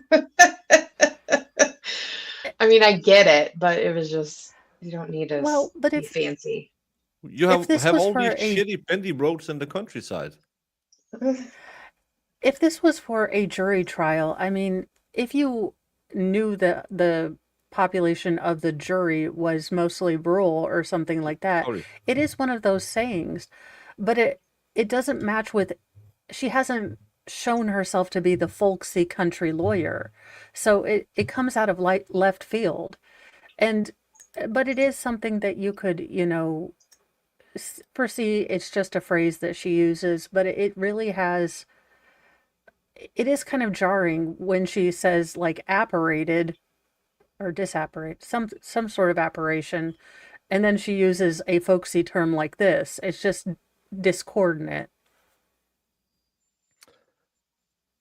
It reminds me of a certain, well, I'm not a one of them big city lawyers. I live up there, know the Florida, we wrestle gators and have the trespassers in our offices. I come down here to big city, very do the lawyering. What accent is that? That was a mix of so many That's things. Cajun. That sounded Cajun to me. No, he but- went like his typical Southern, but then it kind of went, it sounded like it went French for a minute there. That's why I said Cajun. It's because, Jamie, je parle un peu français, near Louisiana, and so I can't stand you. I will say I don't understand a word of Cajun when it's spoken, but it has to be downright one of the coolest sounding languages because it mixes hillbilly with French with like a bunch of country sayings. I mean, it might be my only chance at being bilingual. But you have shoes and church and school and stuff. I love that guy. Yeah, she could have And I'm stopped gonna- 10 minutes ago, though. That's the problem. We're adding all these asides, and I get that she had to rewrite her speech. But still, you could have had passion and straight facts and have been done in about 30 minutes. Well, she hasn't been going that long. She's been going. No, she has been going long. She's been going. I was about to say, it 40 feels 40 like it's minutes. been a long... Okay, y'all can come back. Longer than her opening. Are we good? Okay. Is important as a charge. And because you could see how scared she was and frightened in that video. She was unnerved about what happened to her. She's in the shower. And that's when he decides to try to open her door. Again, he had been outside her apartment for an hour. The testimony from Sergeant Rabu, and you saw this video yesterday from GBI Cyber, he first appears on the trail at 6:52 a.m. according to that trail cam video. Guess what that coincides with? His digital profile from the FBI. His phone is moving at the exact same time that you see him on this video for the first time. And what this does is, it is a crime, and he is guilty of that crime, but it shows his state of mind. You watched the video yesterday. He's there for an hour. You see students kind of mulling around, some of them waiting for the bus, a lot of them on their phones. He is not pressed. He doesn't care. He talks to no one. He interacts with no one. And he keeps circling back and forth from Tejaswi's door to the back of her apartment, Tejaswi's door to the back of her apartment. And he does it 6 times. And he tries to open her door at least twice that we can see. And when she says he is ducking, there's her window. You've seen that image as well. Here is a part of the video at 7:54 a.m. You see him ducking. She is absolutely correct. And what's he wearing? He's wearing the hoodie, a black hat, black gloves, and carrying a cup. His digital profile puts him right over her apartment at these pertinent times. His Reuben data is collecting at this point because he's not in the forest. And so it's him because of that as well. His digital profile puts him there. He's wearing the same clothes. But if you have any residual doubt that that's him in the video, boom, his DNA is on the cup.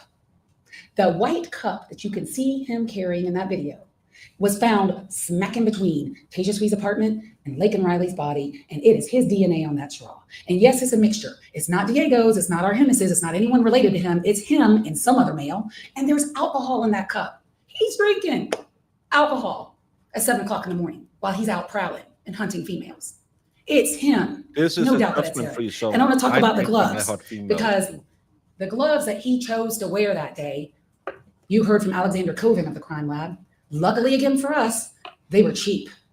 They're not latex.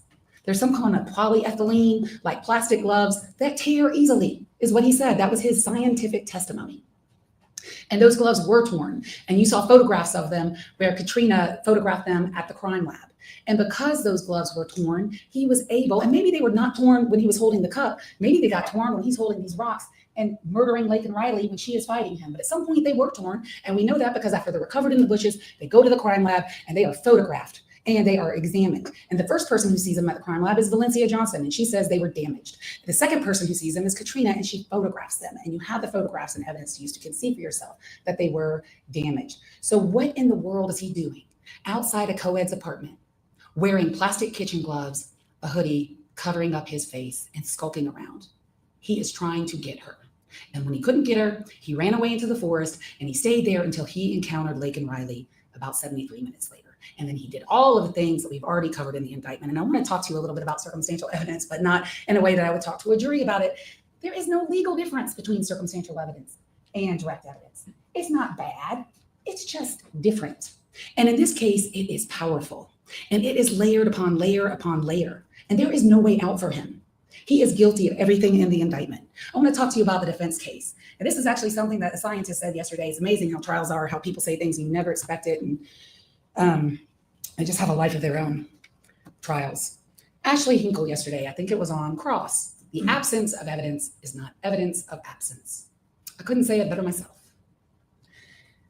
I suppose their defense is Diego did it. Because that's all we've been talking about is Diego. And yeah, Diego was a suspect because he's wearing the hat that they saw. But eventually, you know what the officers didn't do in this case? They did not turn a blind eye. They got Diego's phone, they got Diego's DNA, they interviewed Diego, and they followed it to its natural end. They looked through hundreds of hours of video. You saw the chart that Detective Norris put in on Friday of all the videos around the IM fields. And there were multiple cameras. He and Sergeant Rabu and Special Agent Lucas Beyer, they watched hundreds and hundreds of hours of videos. Guess who's not anywhere near the IM fields at the time and on this day? Diego. He is nowhere to be found.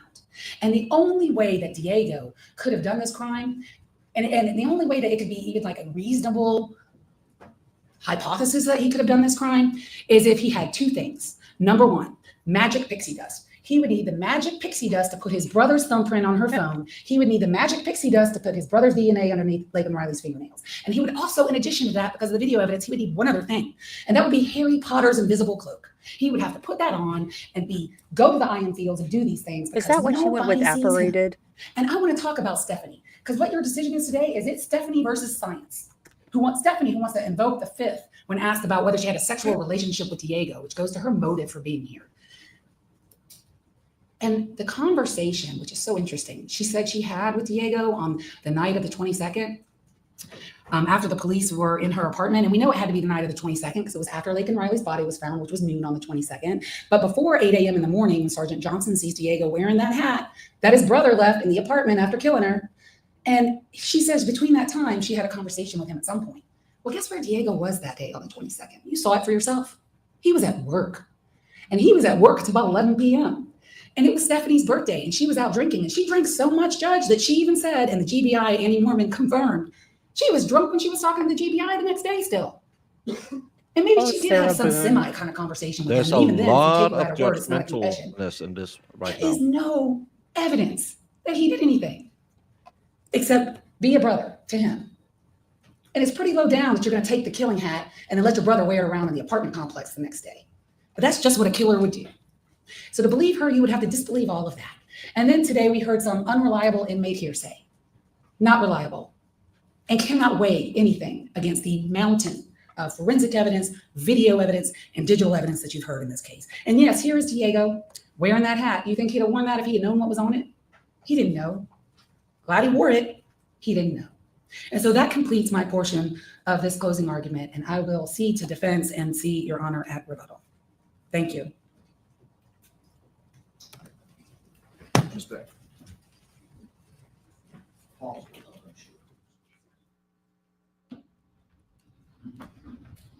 Your Honor, Ms. Ross. Oh, please be better than Chandler Evidence that Halderson. is subject to Chandler more than one Halderson interpretation is did not not proven beyond unalive his reasonable doubt. parents.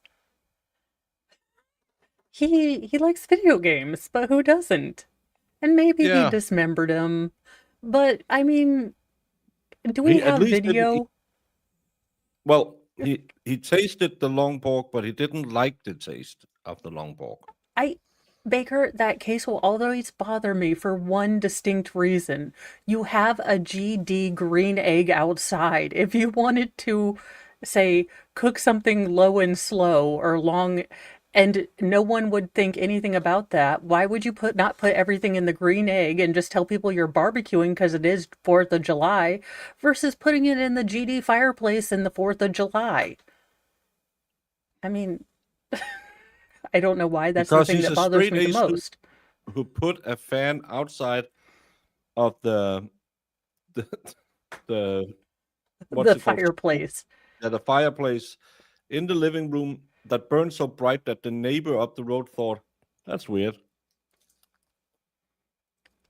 Yeah, I mean, or just have gotten a job and actually gone to college, whatever.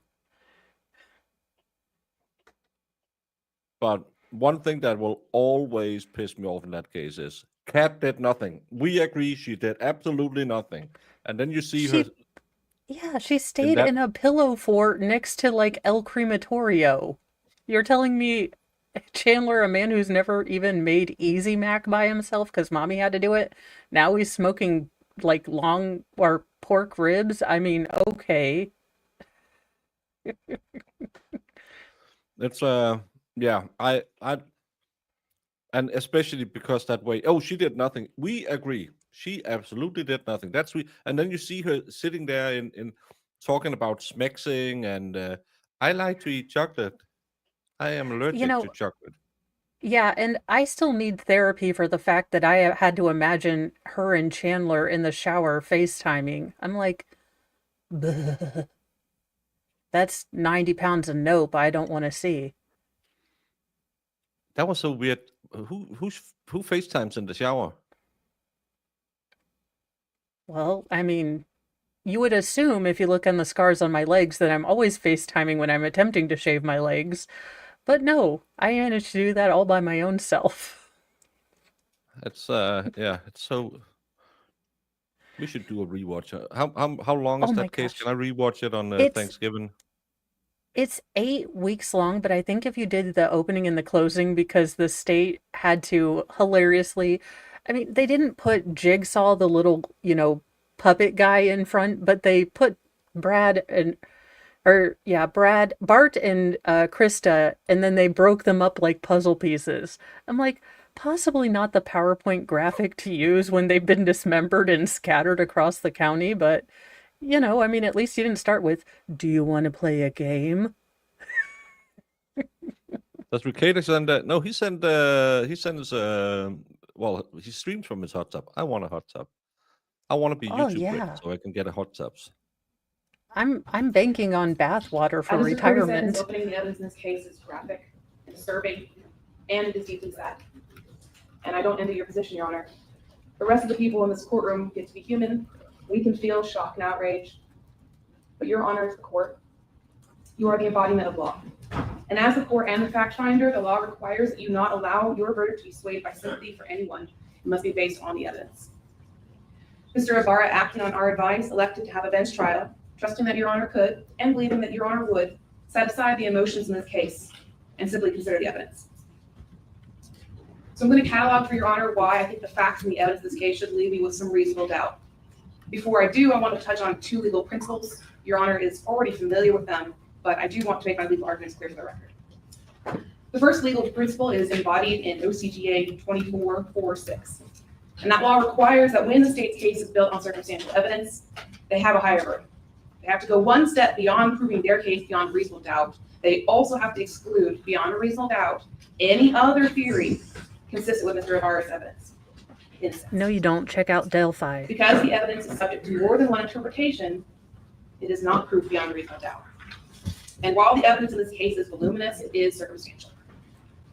The second principle is the difference between a party to a crime and accessory after the fact. This principle is codified in OCGA 16-1050, and I would also direct Your Honor's attention to Purvis versus the state. Purvis is spelled P-U-R-V-I-S. That is 208 Georgia Ave 653. And that case basically explores the difference between proving that someone is involved in a crime while it is committed versus proving that someone is involved in the cover-up of a crime. The important difference, Your Honor, is that if the evidence shows that Mr. Ibarra was involved in the cover-up of the crime, but does not prove beyond a reasonable doubt that he was involved in the murder itself, Your Honor would be authorized to find him guilty on the tampering with the evidence charge, but not with the murder. So now I want to talk about the evidence that was presented. First, I'm going to discuss the reasonable doubt in the state's case that Mr. Ibarra was involved at all. Then I'm going to discuss two alternative theories that are consistent with the evidence that would show Mr. Ibarra is not guilty of the malice murder or the felony murders. And finally, I want to discuss a few specific elements of a few crimes and the evidence we've heard on those. The state bases its case in chief on some categories of evidence. There's DNA, there's a fingerprint. They talked about the digital evidence and surveillance footage. There is reasonable doubt in each of those pieces of evidence. I'll start with the DNA. There is doubt based on what was tested and doubt based on what was not tested. When Ashley Hinkle was on the stand testifying, and Mr. Kirby was cross-examining her, she talked about the limits of her science. She talked about the fact that some of the factors involved in testing for DNA are controlled by humans, and some are run through a program. She decides how many people's DNA is on an object, and then asks True Allele software to compute from that number of people the likelihood of whose DNA that is. Her decision impacts how the test is run. She told you that there is an element of randomness in True Allele, and that if they run the same test multiple times, different probabilities will come out. And that's what happened in this case. Your Honor should be skeptical of the DNA evidence also because of something that Ms. Ross talked about. A hat that we know for certain was on Diego, a hat that we know for certain was his hat that he claimed. Nothing on that hat tested positive for his DNA, which goes to show that even if someone is wearing clothes, touching clothes, owning clothes, DNA is not always going to show up when the lab tests it. People in court wore gloves when they handled this evidence because they were afraid of cross-contamination. They were afraid that their touch would impact the reliability of future DNA tests. When you look at the apartment from which these clothes were taken, that is a lab tech's nightmare. There are clothes everywhere piled together. It's 5 people living in one room. And the state's theory is that they shared clothes. Of course their DNA is going to be on each other's clothes. It's more than possible that one brother's DNA would get on another brother's clothes. In fact, it's probable. And who would have had the most cross-contamination? Diego and Jose, because they shared a bed and they shared clothes. When it comes to True Allele, I do believe our argument is hampered by not having an expert, but there are clearly flaws with that testing system. One of the tests that they ran for the evidence in this case came back to a retired GBA agent who was not involved with the testing of the case and was not in any way could have had their DNA on that object. There's also doubt based on what was not tested for DNA. There was a bloody thumbprint on Laken Riley's phone that they believe was placed there by the killer. And they chose, rather than swapping that for DNA, they chose the less reliable scientific method of fingerprint evidence. There were no swabs tested of the phone, even though Saunders testified that they did take swabs. There were no swabs tested from Laken's neck and torso. But perhaps the most important is that they swabbed Jose Ibarra's hands and his fingernails. And their theory is that his gloves ripped enough for him to leave a fingerprint on a phone. That rip would have allowed him also to have contact with Laken Riley's body. And then if they had tested the swabs on his fingerprints, we could have seen Laken Riley's DNA showed up on his hands. But they did not.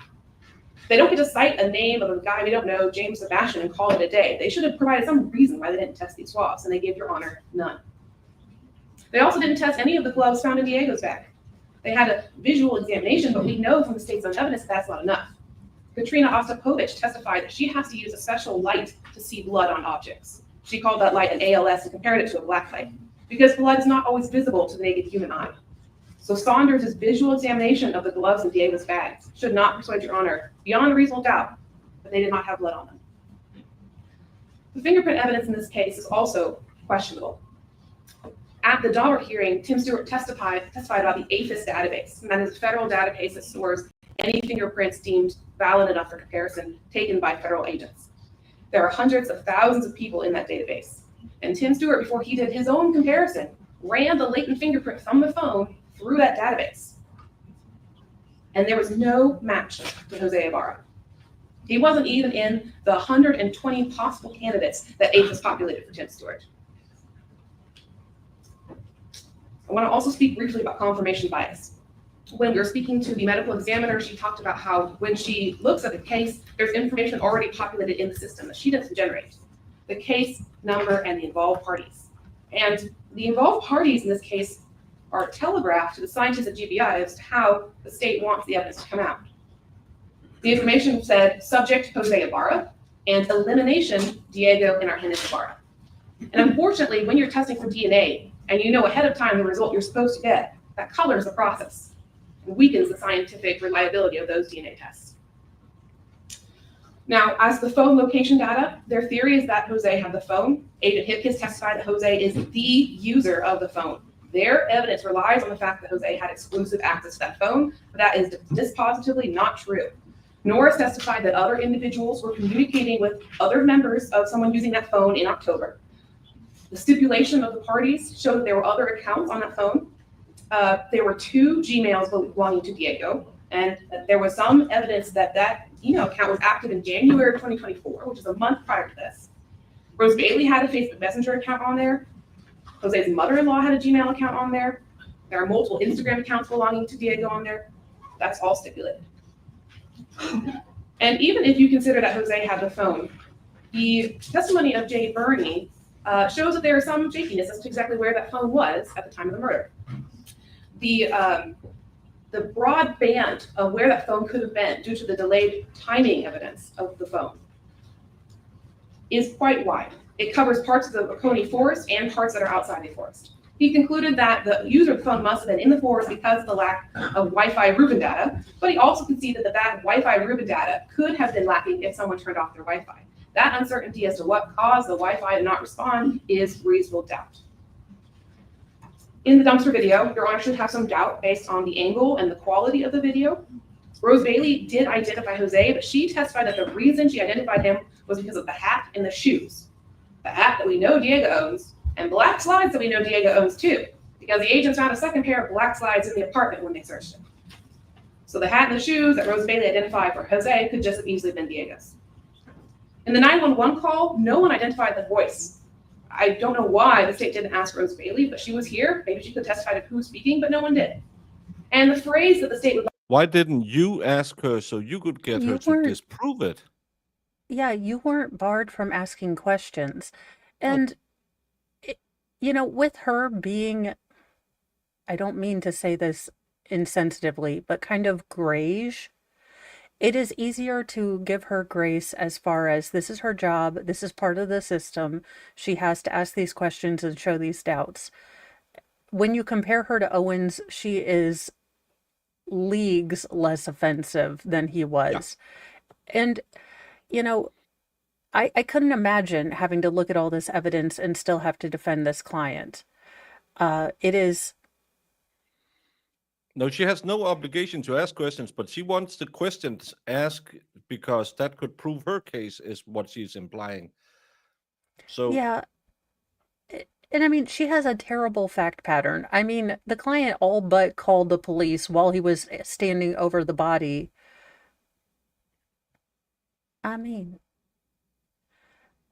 well, because no one listens to Gen X. The boomers won't give up the, reins, and by the time they do, it'll be millennials' turns, and I'm sorry. I can already hear the clippity-clop of the 4 horses of apocalypse. Likely to believe is being spoken, Yo Tango, was heard by somebody who does not speak Spanish. Good, honey. We don't know what is being said on that call. We don't know who says it.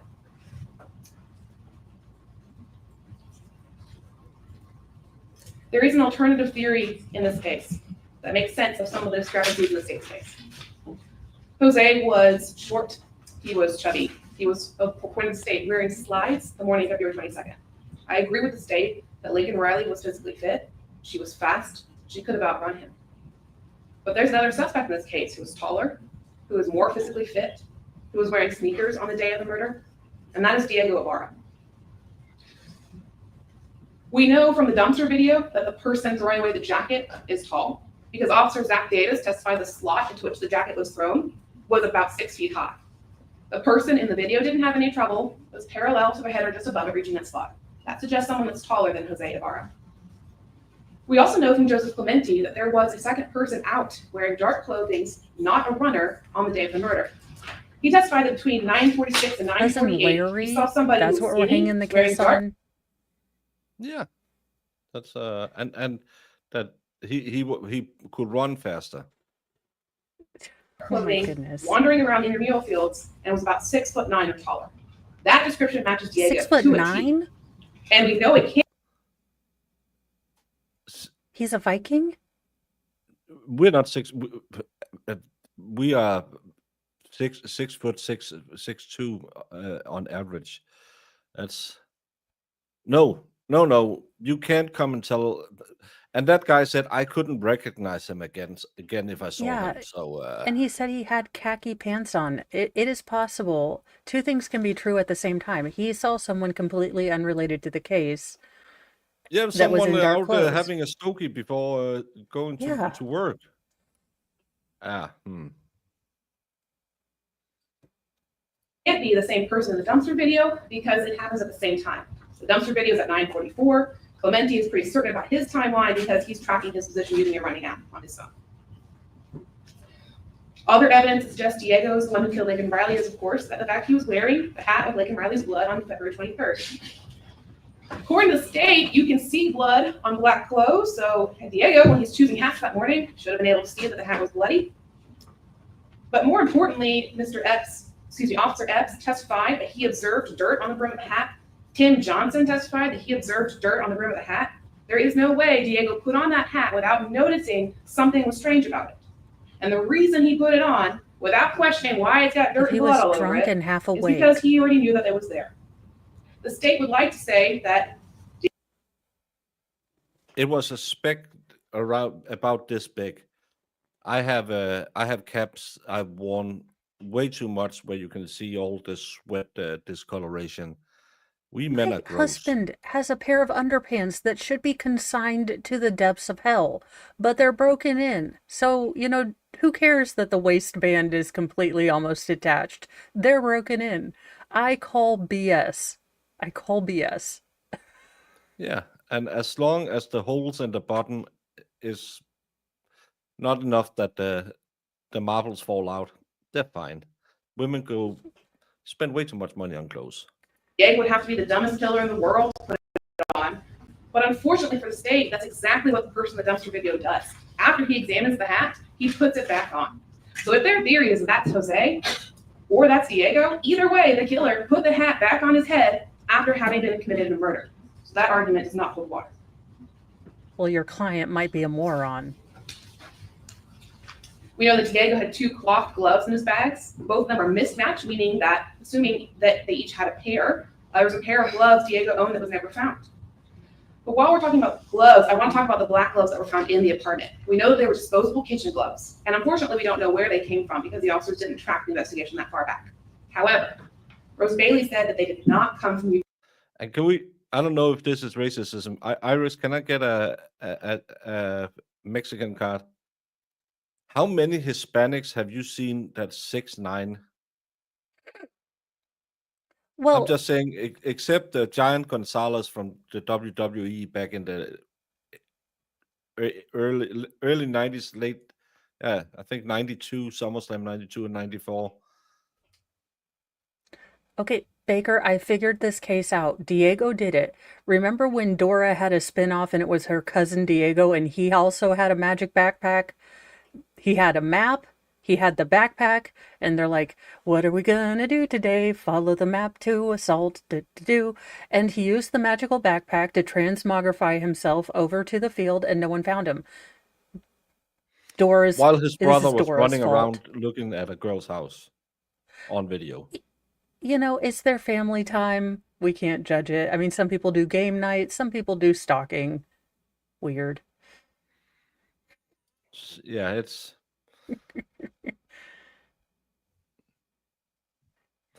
yeah, it's just I think she said it must have been 5'9". She just misread it because 6'9", even Dutch people ain't that tall. Yeah, I mean, and that would be noticeable. The guy running would be like, "Holy crap, was that guy tall?" Like I couldn't tell you his pants, but he was a giant. Shaq was 7 foot. You would see him come, and you would notice someone that tall. 6'9", you would. It would be harder to blend in if you're a predator too. I mean, you Yeah. would have to go out of your way to slunch over. I think I want to say there was a pretty prolific essayer and Red Brummer in Britain, and they always counted him as shorter, but he was actually like 6'4" because he hunched deliberately while doing his crimes to look shorter. Yeah, I'm just thinking because who do I know who's 6'9"? I think Shaq is around that height. I think Brian Shaw is around that height. Even if you're tall and skinny, and none of these brothers are skinny, you would stand out like Well, and let's go back to like a the peen in a female camp. let's go back to this ridiculousness. You're a dude fighting against a much smaller woman. Regardless of if you have slides or you're fluffy, Jose could still take me. Jose would definitely be a threat to me, even if I'm the same height as him and he's fluffier than I am. If he gets me, it's not going to, be good unless I can get away from him. So whether he had slides on or he was fluffy, once he gets her and he does a blitz attack like it looks like he did, Yeah. it doesn't matter if he has slides on. No. It's so ridiculous. Yeah, it's yeah. Yeah, Shaq is just but people that is that tall. You met Nick. When you see Nick, you Yeah. see Nick. Nick is My so kids were massive. like, is he a wizard? I think he's like 6'5" or something, and he's just Yeah. he's probably as wide as I am, and he's just He's a tall guy. yeah. It's no, Larry Bird wasn't 7 feet. Oh, Larry Bird was a small one, but There you go, talking about she sports must have ball. meant 5'9". She must have meant 5'9". Yeah. But here's the other thing, ma'am. While I give the state prosecutor a little bit of leeway to be kind of the righteous voice of some of the anger of the community and the family, Ma'am, when you talk about, well, I guess they couldn't find blood, they found hairs, they found blood. Maybe don't, be snarky when you are defending this particular person, no matter how much of, a Regina George mean girl the state's prosecutor has been, because it's gonna look pretty bad. Yeah.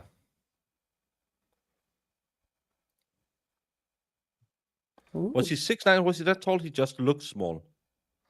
Tajay. The Well, he sushi had a place bad It was the back short when I started shorts. watching They him. did not It come was from just the the place short Jose shorts. He Ibarra looked had taller. access to. What we cannot rule out is the Bolton dining commons, the UGA dining facility where Diego worked. Why is that important? Because bringing the gloves home shows a step of premeditation. Who had access to do that? Diego. Why would he do that? Because he was planning to use the black gloves at some point. Shaq is 7'1". So yeah. And speaking of gloves, why are there 3 of them found in the bushes? Jose has 2 hands, like everybody else, but there are 3 gloves, and they test all 3 and found presumptive blood on all 3 of them. What that suggests is that there are multiple pairs of hands wearing those gloves. Now, they did enter video evidence of Diego clocking in at work, but that video is not an alibi for Diego because his commute to work was only 10 minutes, and his clock-in time on February 22nd is 3:57, which is 6 hours after the murder. If anything, Diego's work schedule makes him more suspicious because the bus stop that he regularly takes to work is the one featured in the surveillance video near Saraswati's apartment. It is the same bus stop that the officer said they reviewed and never saw Diego. And we know that they should have seen Diego because he took that bus stop to get to work that day, which means the detectives never saw him because they missed him at least once, possibly more than once. We know that Diego's phone had no service, no location capabilities, and the agents testified that Jose's phone was a go-kart to Jose's race car. If Diego needed to use a phone with service, the phone that's already logged into his Facebook, Instagram, and Gmail, he would have taken Jose's. The state argued that Diego didn't act suspicious. Neither did Jose. Both of them complied with police commands.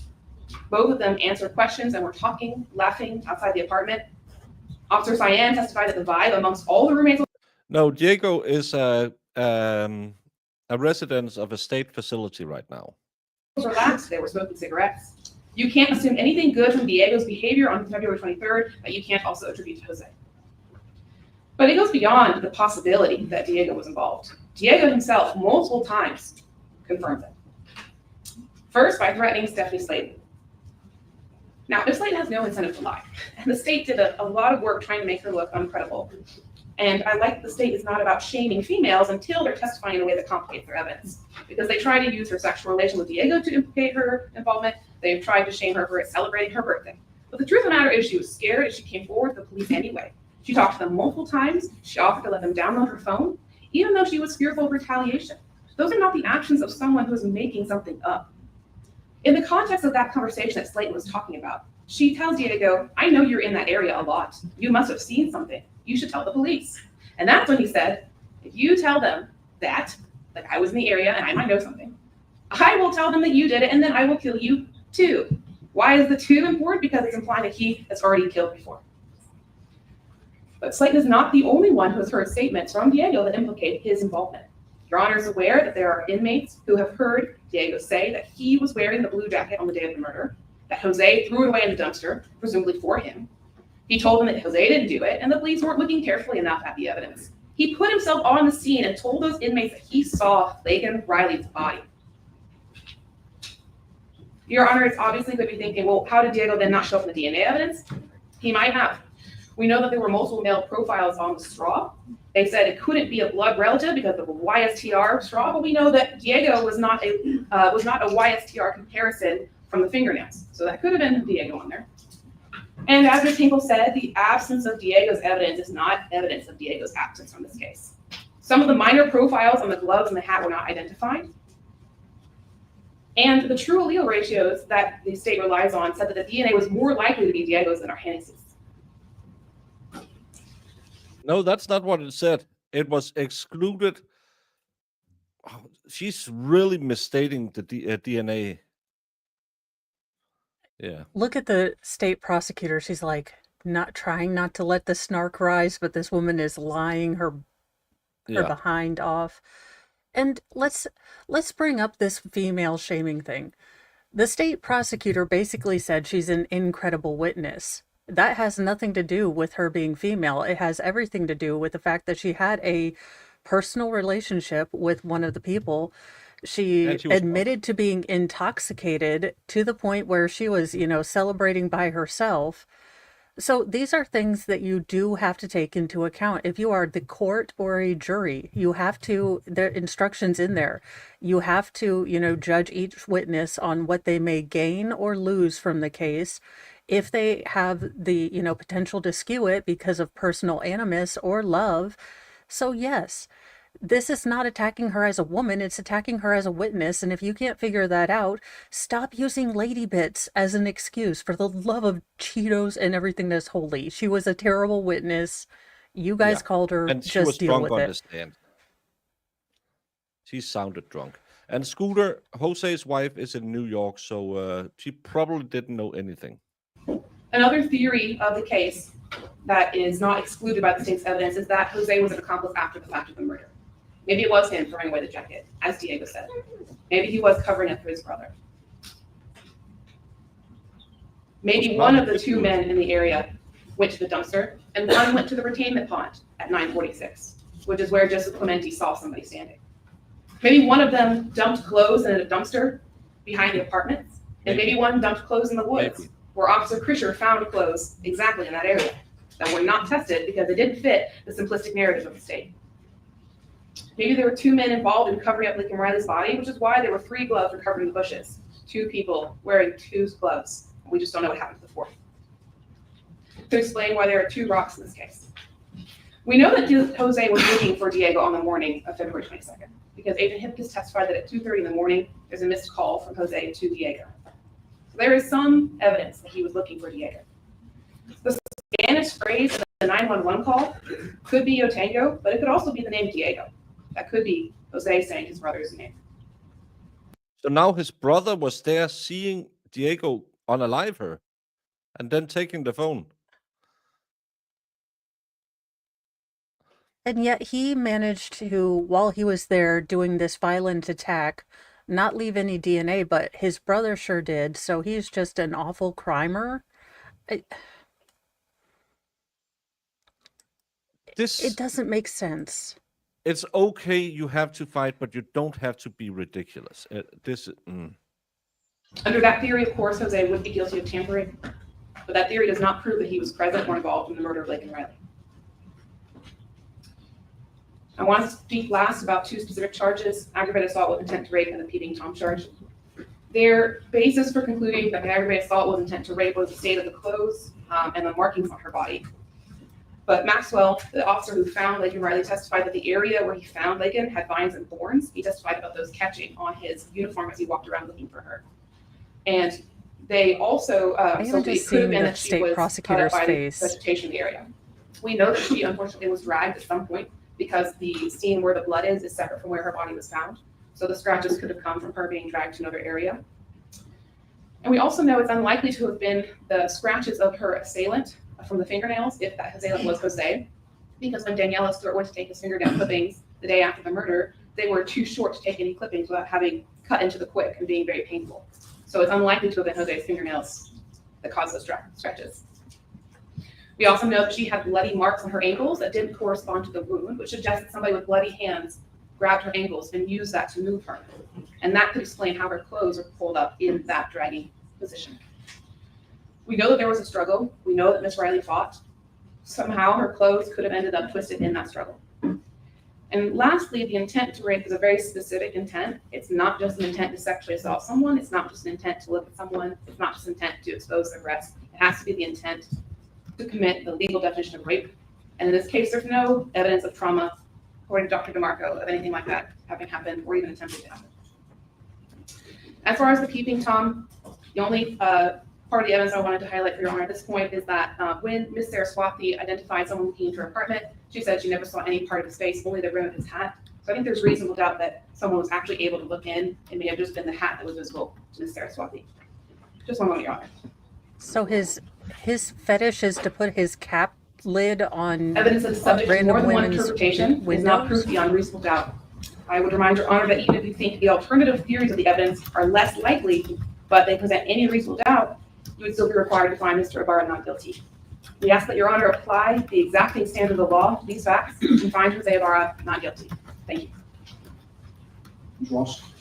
So what we just heard really is magic pixie dust. Oh, hell, she's not even waiting for the lectern. It is not reasonable. It is not supported by any evidence.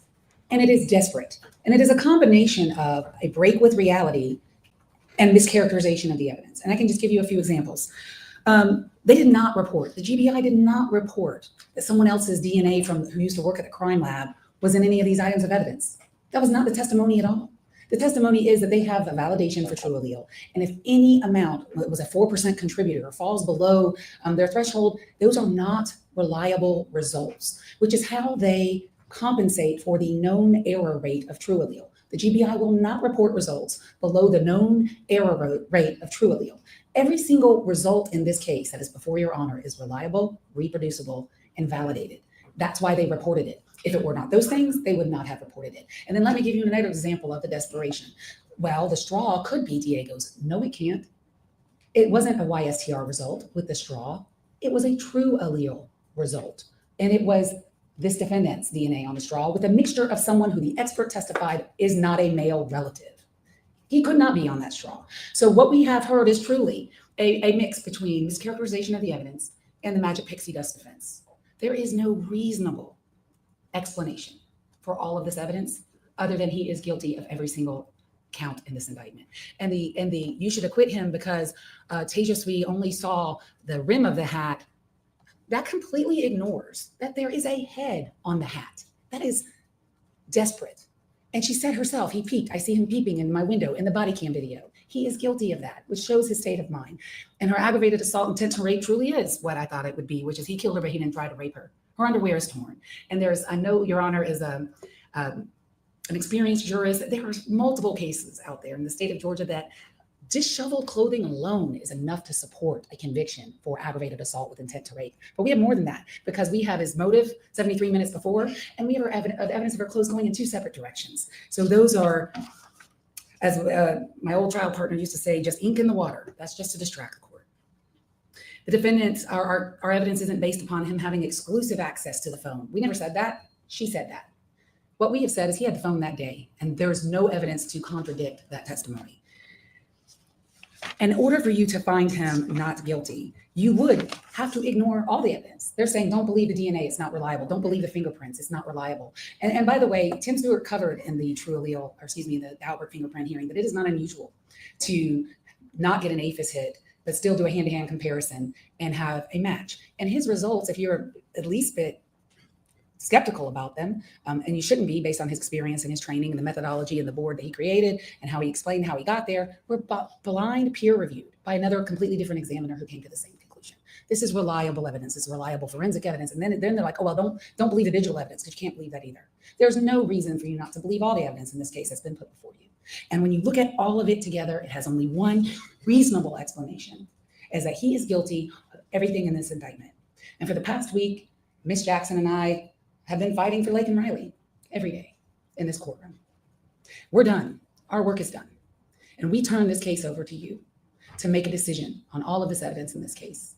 And we are asking you in your decision to render a verdict that speaks the truth about what happened that day, on the 22nd day of February, 2024, when this man took the life of an innocent woman, just going about her business, living her best life for no reason. Nope. It's senseless. And only you can end it.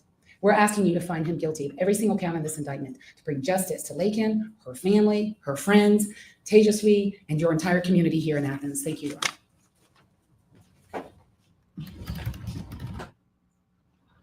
You all want to review the verdict form again. It's the same one you looked at yesterday, but you're welcome to look at it again.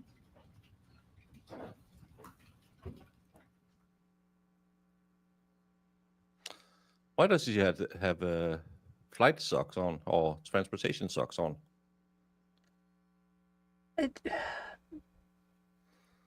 I don't know.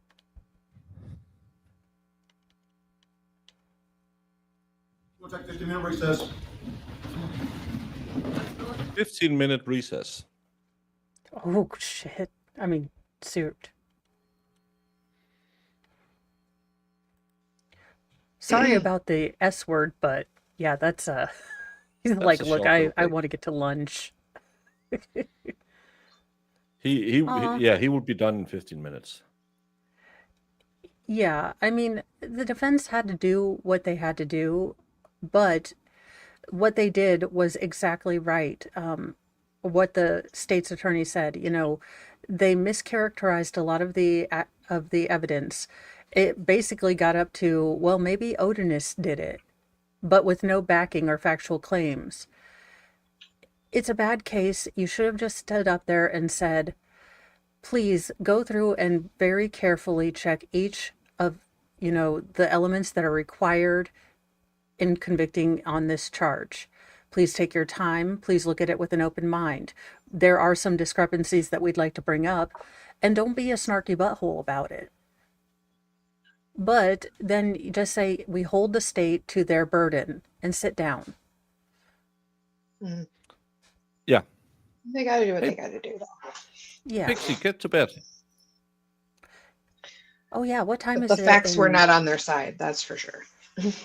It's 5 plus 8. It's 11:30, 11:15. Swear the Pixie. donation. Thank you. Thank you, Jedi Jess. I'm going to need at least 15 swear jars for the Susan Smith parole hearing stream.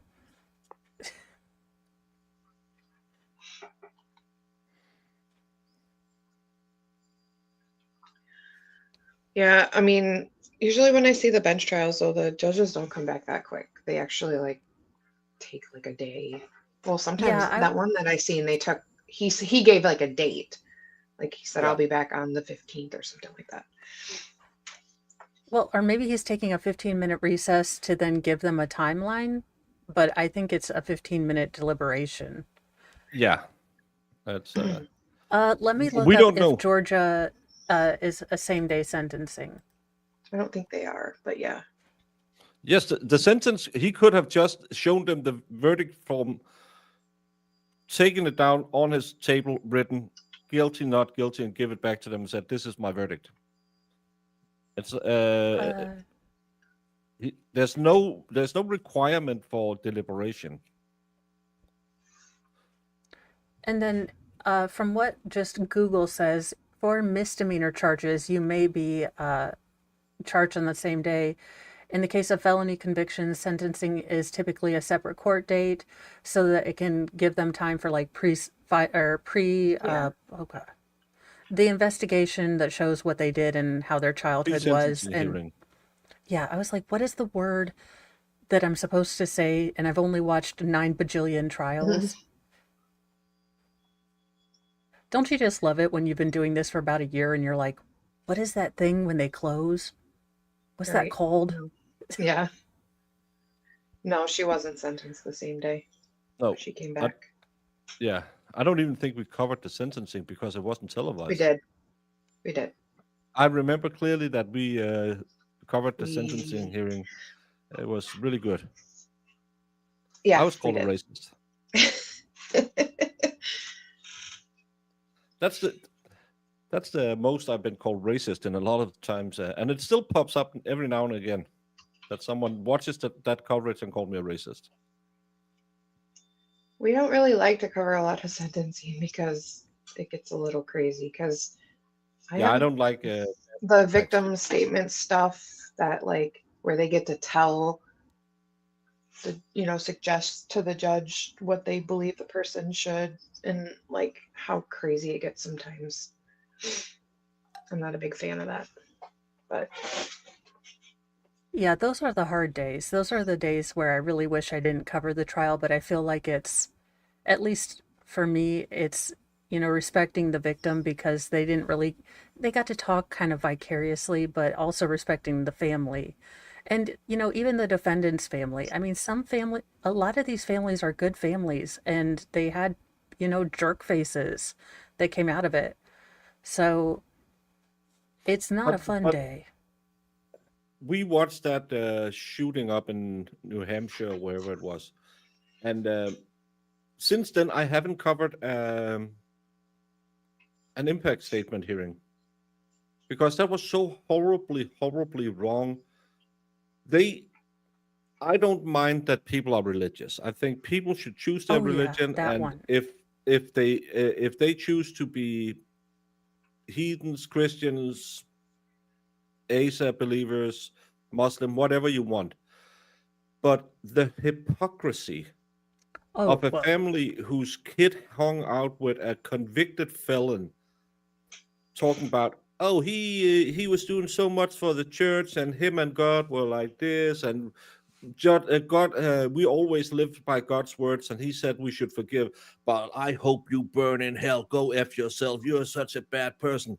Your son harassed women. Then he talked his buddy into slugging someone in the face. Then he re-engaged him twice and ended up with a few new ventilation holes in them. Don't bring the Lord into that part of it, because I'm pretty sure the Lord didn't anywhere. I haven't been watching a Bible on a budget with Jamie a couple of Sundays, but I'm pretty sure she hasn't covered that part where it says, be a massive hypocrite and do everything against what you just said. I hate it when they, well, I'm such a good Christian, and for good Christians, we should forgive, but I can't forgive you. Well, then you're not a good Christian. If you want it's to, hard. Yeah, it's hard when sanctimony comes in, but and people, look, I've seen it firsthand. When someone passes, you have two routes. You can remember the good parts and remember the truth, or you can make them a saint. And that can be really hard for people who didn't see their saint side so much. So boy, have I lived that. Yeah. And I get think it. I get it. I think it was hard for us too, because a lot of the cases that we cover, we truly believe the person, it was a wrong Yeah. verdict. So when you see somebody and like, I Yeah. mean, Zachary Anderson is a good example for me. I don't believe, and then they get to go up there and tell him to Yeah. burn in hell, and it's like, yeah, he it's was hard. almost It's hard to attacking him. listen to. Yeah, Yeah. and it wasn't that person who called me a racist in that case. She just implied I was a racist the other day. So, but I think it's funny for a person who is so sensitive about race calling me an ape. Could you imagine if it had been the other way around? I wouldn't have a YouTube Yeah. channel today. It is profoundly hypocritical the way some people use it as both a shield and a club. Yeah.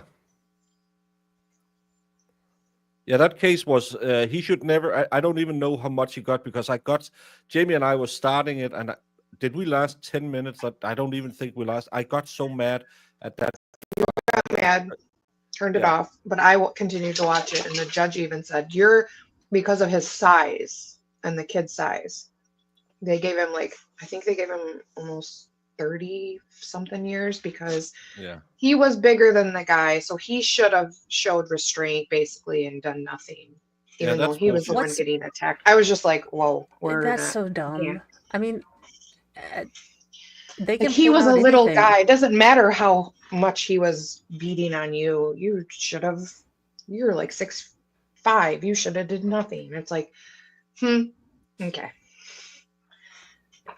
Well, by that logic, then, Jose should not have done anything to Laken because she was littler than him.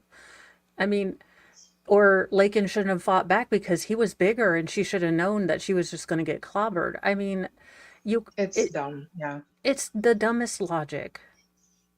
Mm-hmm. Yeah, but I think it's just a rank hypocrisy in it, because I get you're mad, but don't put on a cloak because you want to sound all good and mighty in front of the judge, so he can be more angry when he's doing the sentencing. I get really mad about that, because that's hypocrisy. And one of the things the Bible says is sin is hypocrisy.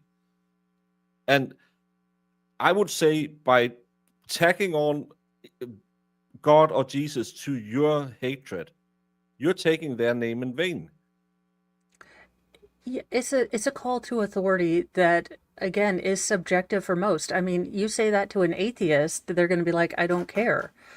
It only has power if for the audience that you think it's going for. And this is why so many people are turned off, because you have the loud, obnoxious people always talking about Jeebus, but then they're like, don't sit me next to so-and-so. I don't like them. I mean, it is. It's one of the biggest things that turns people off. Did I miss that we got rated by a recovery addict or something? If we did, hello all. I We might are have waiting missed it too. for the judge to come back. Both I didn't sides see did it the either. closing arguments, and the judge says 15-minute resets. It's a bench trial, so the judge could come back with a verdict now. We don't know. I do hope he goes ham in the old Southern way. Just,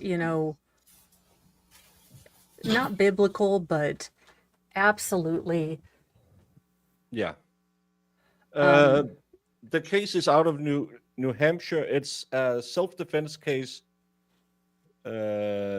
where a guy was punched in the face, threatened multiple times, and then air-raided a guy. Recovery went frozen. Oh no. Well, he'll be back. He just Yeah, have to he's restart his router. yeah, he's like super smart with all the computer stuff. I've dreamed of his little setup, but I can barely work my Stream Deck, so I've dreamed of it. Couple of things before I announce the verdict. I want to point out that we have a verdict. Typically, my role Cool. in a He's quick. trial, in a criminal Okay, trial, I'm gonna is share to out that we've manage got a the verdict. process. And the fact finding is done by a jury. That wasn't the hurry up. case in this trial. I managed the process, try to, and I was also the finder of fact, and that is somewhat of a different role than we typically see. So he has been covering this case, right? Yeah, I think he started covering it yesterday. So you are up to speed with all of it, I hope. Or else Yeah. just ask. But we have a verdict already. I'll tell you that you may have seen me. I make notes during the trial. I probably filled up 2 legal pads full of notes during the trial, but the closings, I want to just listen. And that's what I did. But I wrote down 2 things in the closing. One was a statement by Ms. Ross that the evidence was overwhelming and powerful. And then I also wrote down what Ms. Beck said, that I'm required to set aside my emotions. That's the same thing that we tell jurors in what and would give them their job. I would. That's the way I have to approach this, and I did. Both of those statements are correct. I'll now announce the verdict. In the state of Georgia versus Jose Antonio Ibarra, case SU 24 CR 0323, count 1, malice murder. I find the defendant guilty. Count 2, felony murder. I find the defendant guilty. Count 3, felony murder. I find the defendant guilty. Count 4, felony murder. I find the defendant guilty. Count 5, kidnapping with bodily injury. I find the defendant guilty. Count 6, aggravated assault with intent to rape. I find the defendant guilty. Yeah, that's the only one he might have gotten out of.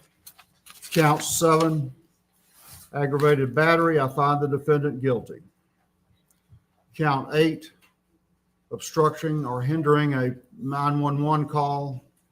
I find the defendant guilty. Count 9, tampering with evidence. I find the defendant guilty. Count 10, peeping Tom. I find the defendant guilty. I certainly will allow both sides to look at this if you want to do it.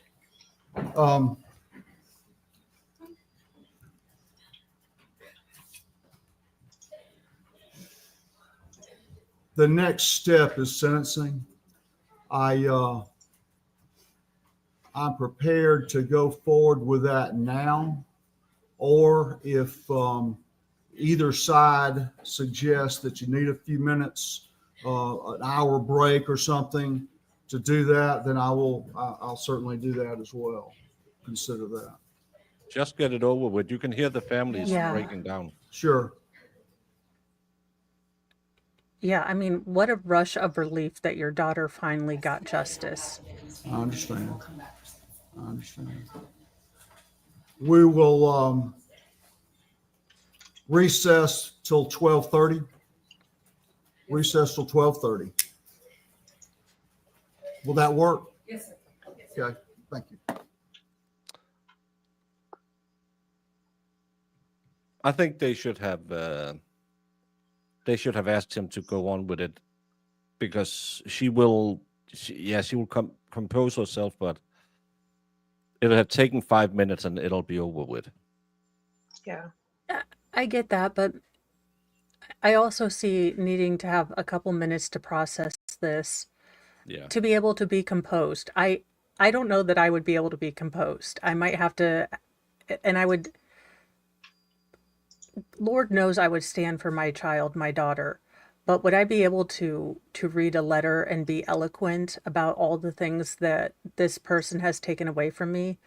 I'd need about an hour, because I think the first thing I just want to do is collapse in the bathroom crying that we got through this.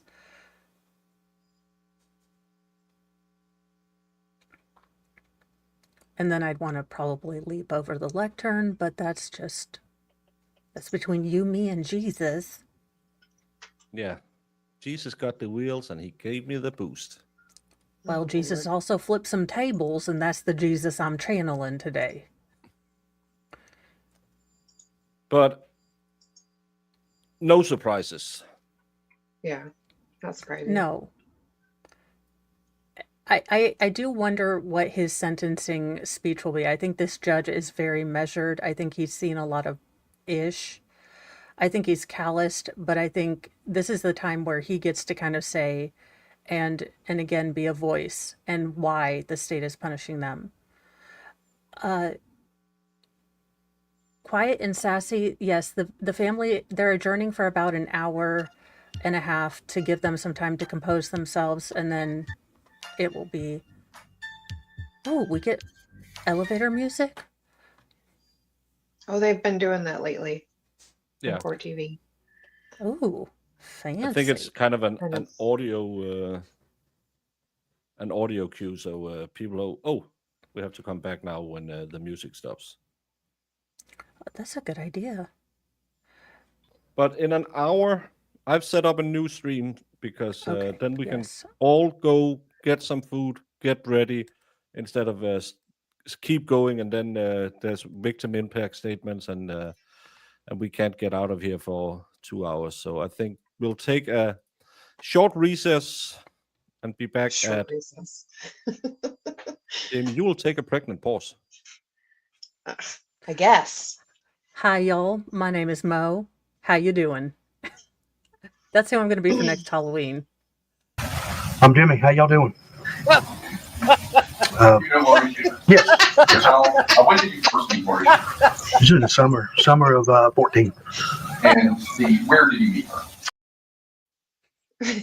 Oh, Jimmy. I mean, I'm going to have to get used to the beard, but I'm going to train. What a good guy. I love that guy. Yeah, he seems so jovial. Like, I would want to meet him, and I'm not usually a people-y person, but he seems like a cool guy. He does. I'm Jimmy. How y'all doing? Like, just talking to you about a Ram truck, and I have no idea, but I'm just sitting there listening because he's so sweet. I'm like, oh, you got an 8-cylinder? How many cans of soup does it haul? Like,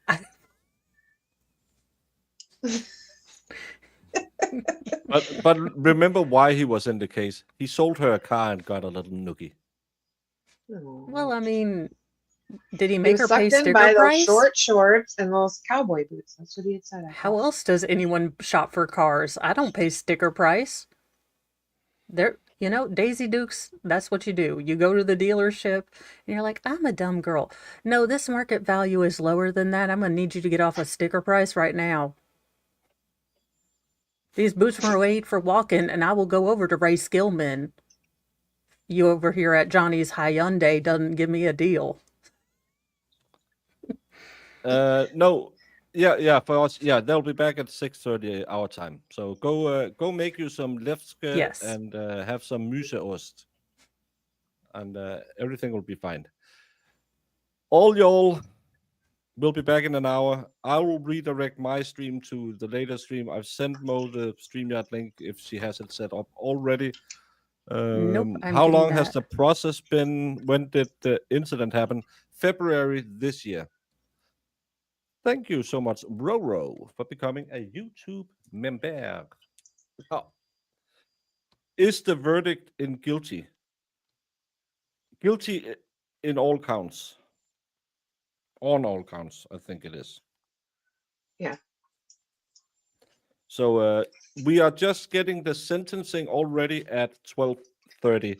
So please come back. If I doesn't have his internet up, you're more than welcome. Do all the YouTube things we don't want to talk about because people hate it when people say it. So do we. Yeah, but subliminally it makes them do it. I don't care. And Drift time is over. you know, if you want to send this out, people might have been following this case, didn't realize it was going on, or, you know, it gets busy. If they want to watch it, I know this isn't the fun part, but let them know that we do have a verdict, and, you know, share the love, share the Church of Mo, and what do you call your members? Cream pies? Muffin tops. Muffin and tops, cream good. pies. So, you know, spread the word of Muffin Tops and the Church of Mo. It's a small thing, but we really appreciate it. So if you could, that would be awesome, but you are not obligated to, because goodness knows I'm not your mom. Jamie is. I do have no responsibility. to And on the anybody. way out, thank you, Holly Mac, for becoming a member again. So nice to see you back. Cream Pies Unite. Well, and we love all y'all, all 200 of you who are here right now across our 3 platforms. Please come back in an hour where we hopefully will not hear too many words other than life in prison times 5. If everything is good. What exhibit are you referring to? I'm going to make this 100, Your Honor. All right. 100. Because it is 100% correct. Checking your other. So you literally built a cannon? Yeah, it's pretty awesome. All